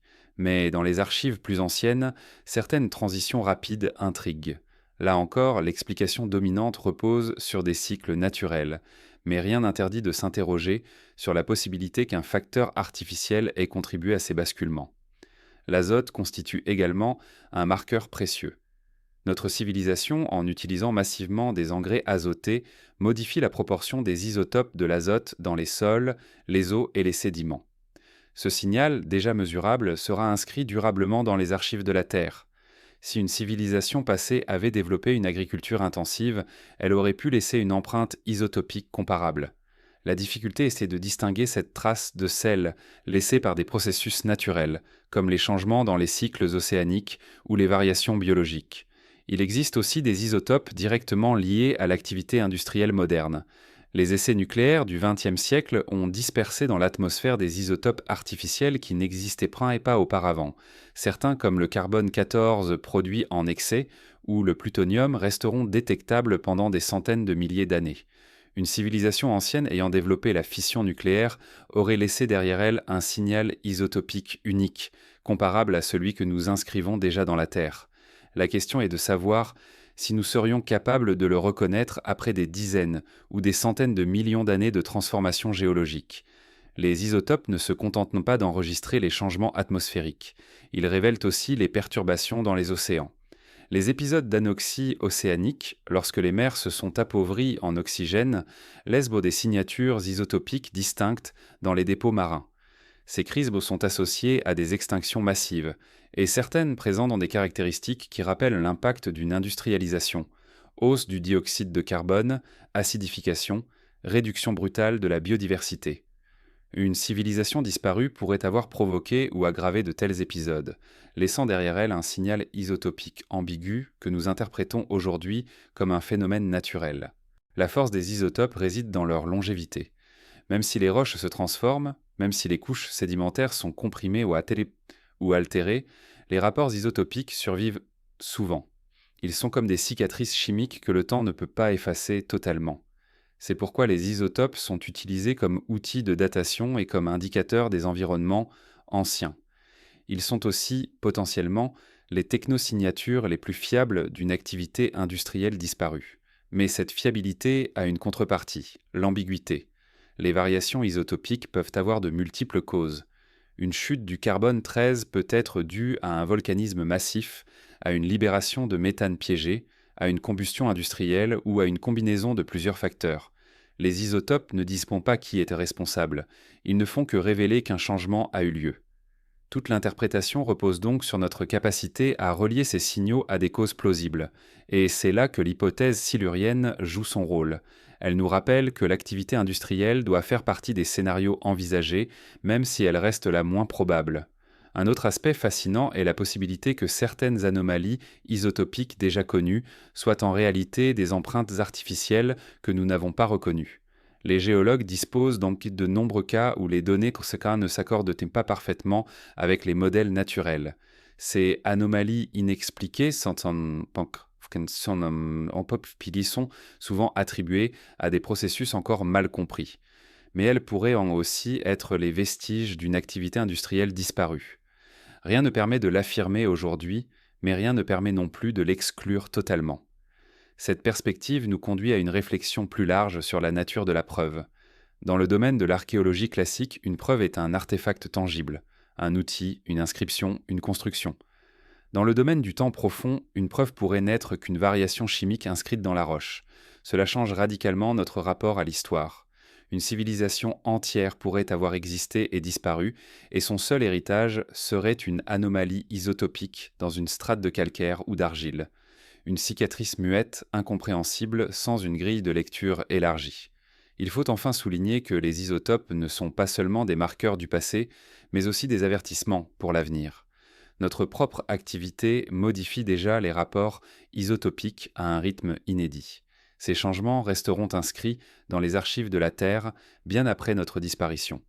Si une autre civilisation venait un jour à étudier notre époque, c'est probablement par les isotopes qu'elle reconnaîtrait notre existence. Ce miroir nous oblige à réfléchir.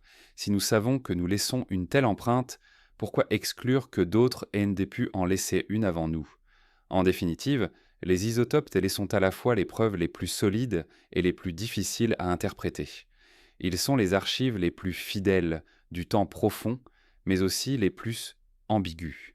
Ils nous montrent que la Terre garde la mémoire des perturbations, mais pas toujours leur cause. Pour l'hypothèse silurienne, ils constituent la meilleure chance de déceler une civilisation disparue, mais aussi le rappel constant que notre savoir est toujours incomplet. Et cette réflexion sur les isotopes ouvre naturellement une autre question. Si une civilisation avait existé, aurait-elle forcément suivi un chemin similaire au nôtre? Aurait-elle exploité le carbone fossile, utilisé le métal et produit des plastiques? Ou bien aurait-elle développé des formes de technologie radicalement différentes, laissant derrière elle des empreintes que nous ne savons pas encore reconnaître? Lorsqu'on imagine l'existence d'une civilisation industrielle disparue, nous avons tendance à projeter notre propre modèle: villes, machines, combustion des combustibles fossiles, exploitation massive de métaux et production de déchets plastiques. Mais cette projection est le reflet de notre histoire particulière, pas une règle universelle. L'évolution biologique et culturelle peut emprunter des voies radicalement différentes. Si l'hypothèse silurienne a une portée scientifique, c'est précisément parce qu'elle nous oblige à envisager la possibilité de civilisations alternatives, bâties sur d'autres bases biologiques, énergétiques et technologiques que les nôtres. La première question qui se pose est celle de la biologie. Nous associons spontanément l'intelligence à des formes proches de la nôtre: un cerveau volumineux, des mains capables de manipuler des outils, une posture permettant la mobilité et la communication. Mais rien n'impose que l'intelligence doive émerger sous cette forme. Les céphalopodes menanceaux, par exemple, démontrent une capacité cognitive remarquable sans ressembler en rien aux mammifères. Les pieuvres et les seiches, eux, possèdent des systèmes nerveux distribués, capables d'apprentissage complexe, de communication par couleur et de résolution de problèmes. Si un groupe de créatures marines avait suivi une trajectoire évolutive prolongée, elles auraient pu développer une société avancée, peut-être fondée sur des environnements océaniques et non terrestres. Leurs vestiges auraient été intégrés directement aux sédiments marins, effacés encore plus rapidement que ceux laissés sur la terre ferme. Les reptiles du Mésozoïque constituent un autre exemple. Les dinosaures ont dominé la planète pendant plus de 160 millions d'années.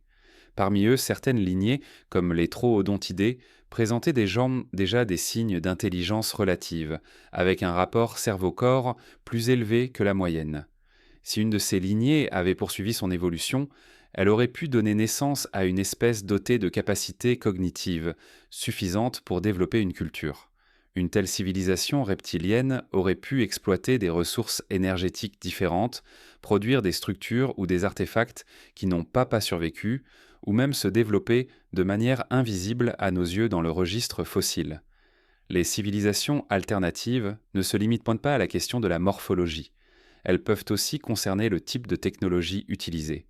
Nous associons l'industrialisation à la combustion du carbone fossile, mais ce n'est qu'une voie parmi d'autres. Une société pourrait avoir exploité directement l'énergie géothermique, solaire ou chimique. Dans ce cas, son empreinte géologique serait bien moindre.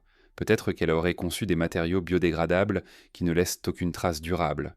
Peut-être qu'elle aurait exploité des ressources que nous ne savons même pas identifier aujourd'hui. Si une telle civilisation a existé, elle aurait pu disparaître sans rien inscrire de reconnaissable dans les archives de la Terre. Un autre scénario envisage une société qui aurait choisi une trajectoire volontairement discrète. Contrairement à l'humanité, qui modifie son environnement à grande échelle, une civilisation alternative pourrait avoir développé une technologie orientée vers l'équilibre écologique. Elle aurait appris à vivre en harmonie avec les cycles naturels, à produire de l'énergie et des biens sans perturber durablement la planète. Dans ce cas, ces traces auraient été effacées par le cycle géologique et nous n'aurions aucun moyen de savoir qu'elle a existé. Ce paradoxe souligne un point troublant. Plus une civilisation est avancée dans sa capacité à vivre en équilibre, moins elle est détectable après sa disparition. Il faut aussi envisager des formes de société radicalement différentes de la nôtre.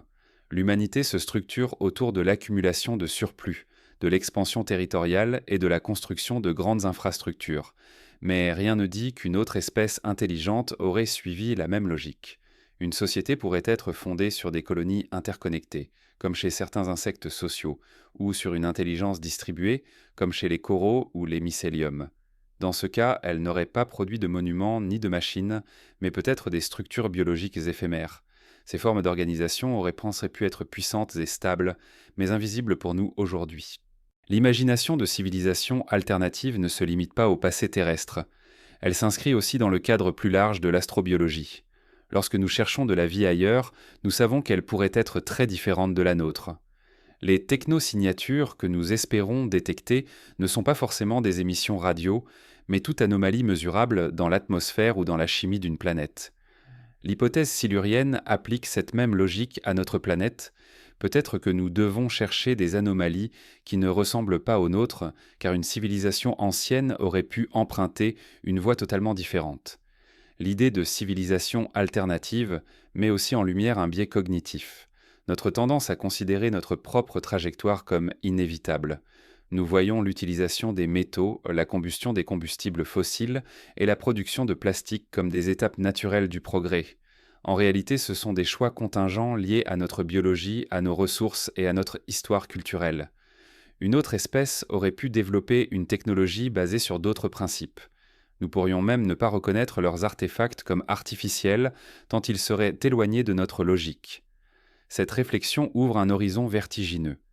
Peut-être que la Terre a déjà connu plusieurs formes de civilisation, chacune différente, chacune effacée par le temps. Certaines auraient laissé des traces chimiques que nous interprétons comme naturelles. D'autres auraient disparu sans laisser aucun indice. D'autres encore pourraient être représentées par des fossiles que nous ne savons pas lire autrement que comme des curiosités biologiques.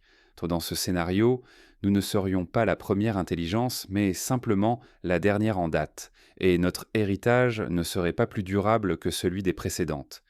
Il existe aussi une dimension morale dans cette idée. Si nous admettons la possibilité de civilisations alternatives disparues, cela relativise notre place dans l'histoire de la Terre. Nous ne serions pas l'aboutissement inévitable de l'évolution, mais une tentative parmi d'autres. Cela met en lumière la fragilité de notre propre trajectoire.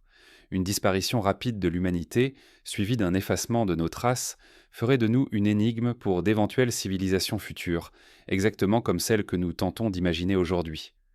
En définitive, l'idée de civilisation alternative n'est pas seulement un exercice d'imagination, c'est une nécessité scientifique. Elle nous rappelle que nous devons élargir notre regard, accepter que les preuves d'une intelligence passée ne ressemblent pas forcément à ce que nous attendons. Elle nous invite à lire les archives de la Terre non pas seulement avec nos catégories, mais avec une ouverture à l'inconnu. Peut-être que la véritable difficulté n'est pas l'absence de traces, mais notre incapacité à les reconnaître. Et c'est là que surgit une question encore plus troublante. Si les civilisations alternatives ont existé, pourquoi ne trouvons-nous pas de preuves plus nettes ? Est-ce parce qu'elles ont été effacées de par le temps ou parce que nous cherchons au mauvais endroit ? Cette interrogation mène naturellement à un autre constat. La profondeur des archives disponibles est elle-même limitée. Plus on descend dans le passé, plus la recherche devient un défi technique. C'est ce qui ouvre la voie au problème suivant. L'archéologie impossible du temps profond. L'archéologie traditionnelle repose sur la fouille de sites accessibles, la mise au jour de structures, d'artefacts et de restes humains ou animaux. Elle s'étend rarement au-delà de quelques dizaines de milliers d'années. Même les découvertes les plus anciennes, comme les outils de pierre attribués aux premiers hominidés, dépassent rarement 3 millions d'années. Mais dès que l'on veut remonter plus loin, la discipline se heurte à une barrière infranchissable, la Terre elle-même. Son cycle géologique détruit, recouvre et recycle la quasi-totalité des vestiges. C'est ce constat qui donne naissance à l'idée d'une archéologie impossible lorsqu'on aborde le temps profond de centaines de millions d'années. Ce que nous appelons archéologie repose sur des indices tangibles, fragments de poterie, outils métalliques, peintures rupestres, ossements. Mais tous ces éléments sont fragiles à l'échelle géologique. Le métal rouille, le bois se décompose, la pierre s'érode. Même des structures massives comme les pyramides ou la Grande Muraille finiraient par disparaître totalement si l'on prolongeait le temps de quelques millions d'années. Si une civilisation industrielle avait existé au Mésozoïque ou au Paléozoïque, il ne resterait aucune ruine, aucun objet identifiable. L'archéologie telle que nous la pratiquons serait incapable de la détecter. Cette limite impose un changement radical de perspective. L'archéologie du temps profond ne peut pas chercher des objets, mais seulement des indices indirects. Elle devient une archéologie chimique et géologique, fondée sur l'analyse des isotopes, des minéraux et des sédiments. C'est un champ nouveau, encore balbutiant, qui demande d'adapter nos outils conceptuels. Car la difficulté n'est pas seulement d'accéder aux couches anciennes, mais de les lire correctement. Le problème technique est immense. Les forages les plus profonds réalisés par l'humanité atteignent à peine 12 km, comme dans le cas du forage de Kola en Russie. Or, la croûte terrestre peut atteindre plus de 60 km d'épaisseur. La plupart des archives du passé profond sont donc hors de notre portée directe. Nous dépendons des affleurements naturels, des sédiments exposés par l'érosion ou des carottes prélevées dans les fonds marins. Cela limite considérablement notre accès aux couches qui pourraient en y contenir les traces d'une civilisation disparue. C'est même lorsque ces couches les sont accessibles, elles posent d'autres défis. Les transformations géologiques les ont souvent altérées. La chaleur, la pression, les circulations de fluides modifient la composition chimique. Les isotopes se brouillent, les minéraux se recristallisent, les fossiles se déforment. Le signal initial est estompé, parfois méconnaissable. Chercher une civilisation disparue dans ces conditions, c'est comme tenter de lire un livre dont les pages auraient été froissées, brûlées et réécrites plusieurs fois. Il faut aussi prendre en compte la rareté même de la conservation. Les fossiles d'animaux et de plantes sont déjà exceptionnels. Les vestiges d'activités culturelles, comme des outils ou des constructions, sont encore plus rares. Pour une civilisation qui aurait existé il y a 100 millions d'années, la probabilité que ces artefacts aient survécu est presque nulle. L'archéologie du temps profond se heurte donc à une double impossibilité. L'absence matérielle des preuves et l'inaccessibilité des couches où elles auraient pu se trouver. Pour contourner cette impossibilité, certains chercheurs proposent une approche comparative. Ils observent notre propre empreinte et se demandent dans ce qui restera de nous dans 100 millions d'années. Les résultats sont frappants. Nos villes disparaîtront, nos monuments s'effaceront, mais des traces chimiques persisteront.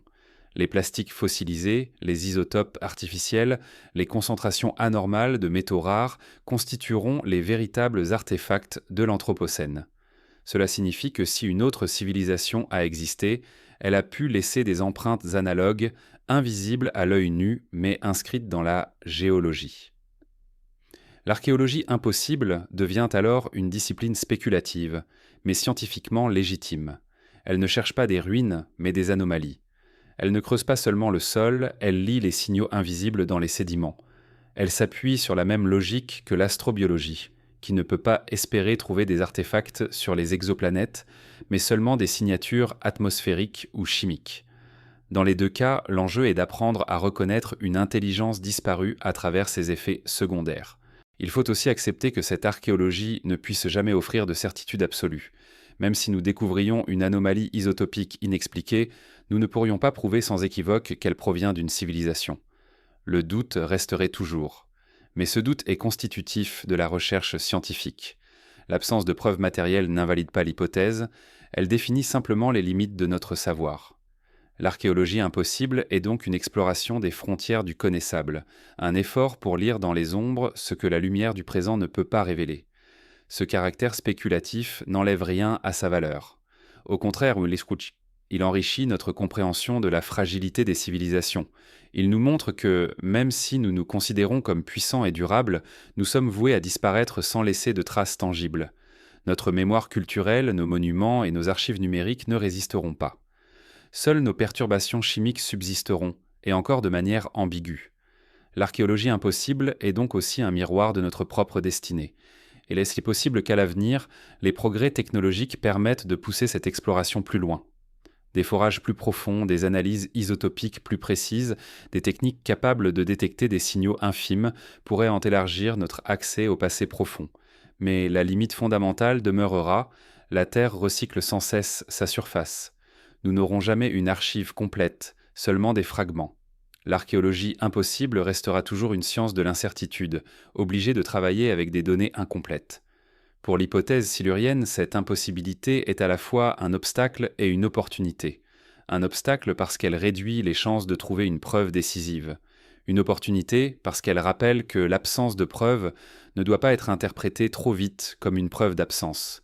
Elle nous oblige à garder l'esprit ouvert, à envisager des scénarios que nous ne pouvons pas vérifier pleinement, mais qui enrichissent en notre compréhension du temps profond. En définitive, l'archéologie impossible n'est pas une impasse, mais une nouvelle manière de penser.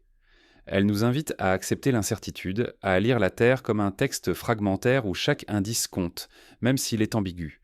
Elle nous rappelle que notre propre civilisation sera un jour soumise au même effacement et que nous aussi nous disparaîtrons dans l'oubli du cycle géologique. Mais avant cela, nous avons la possibilité d'apprendre, de réfléchir et de chercher des traces, même ténues, de ce qui a peut-être existé avant nous. Et cette quête ouvre naturellement une autre piste. Si nous ne pouvons pas retrouver des preuves directes, nous pouvons au moins imaginer des scénarios.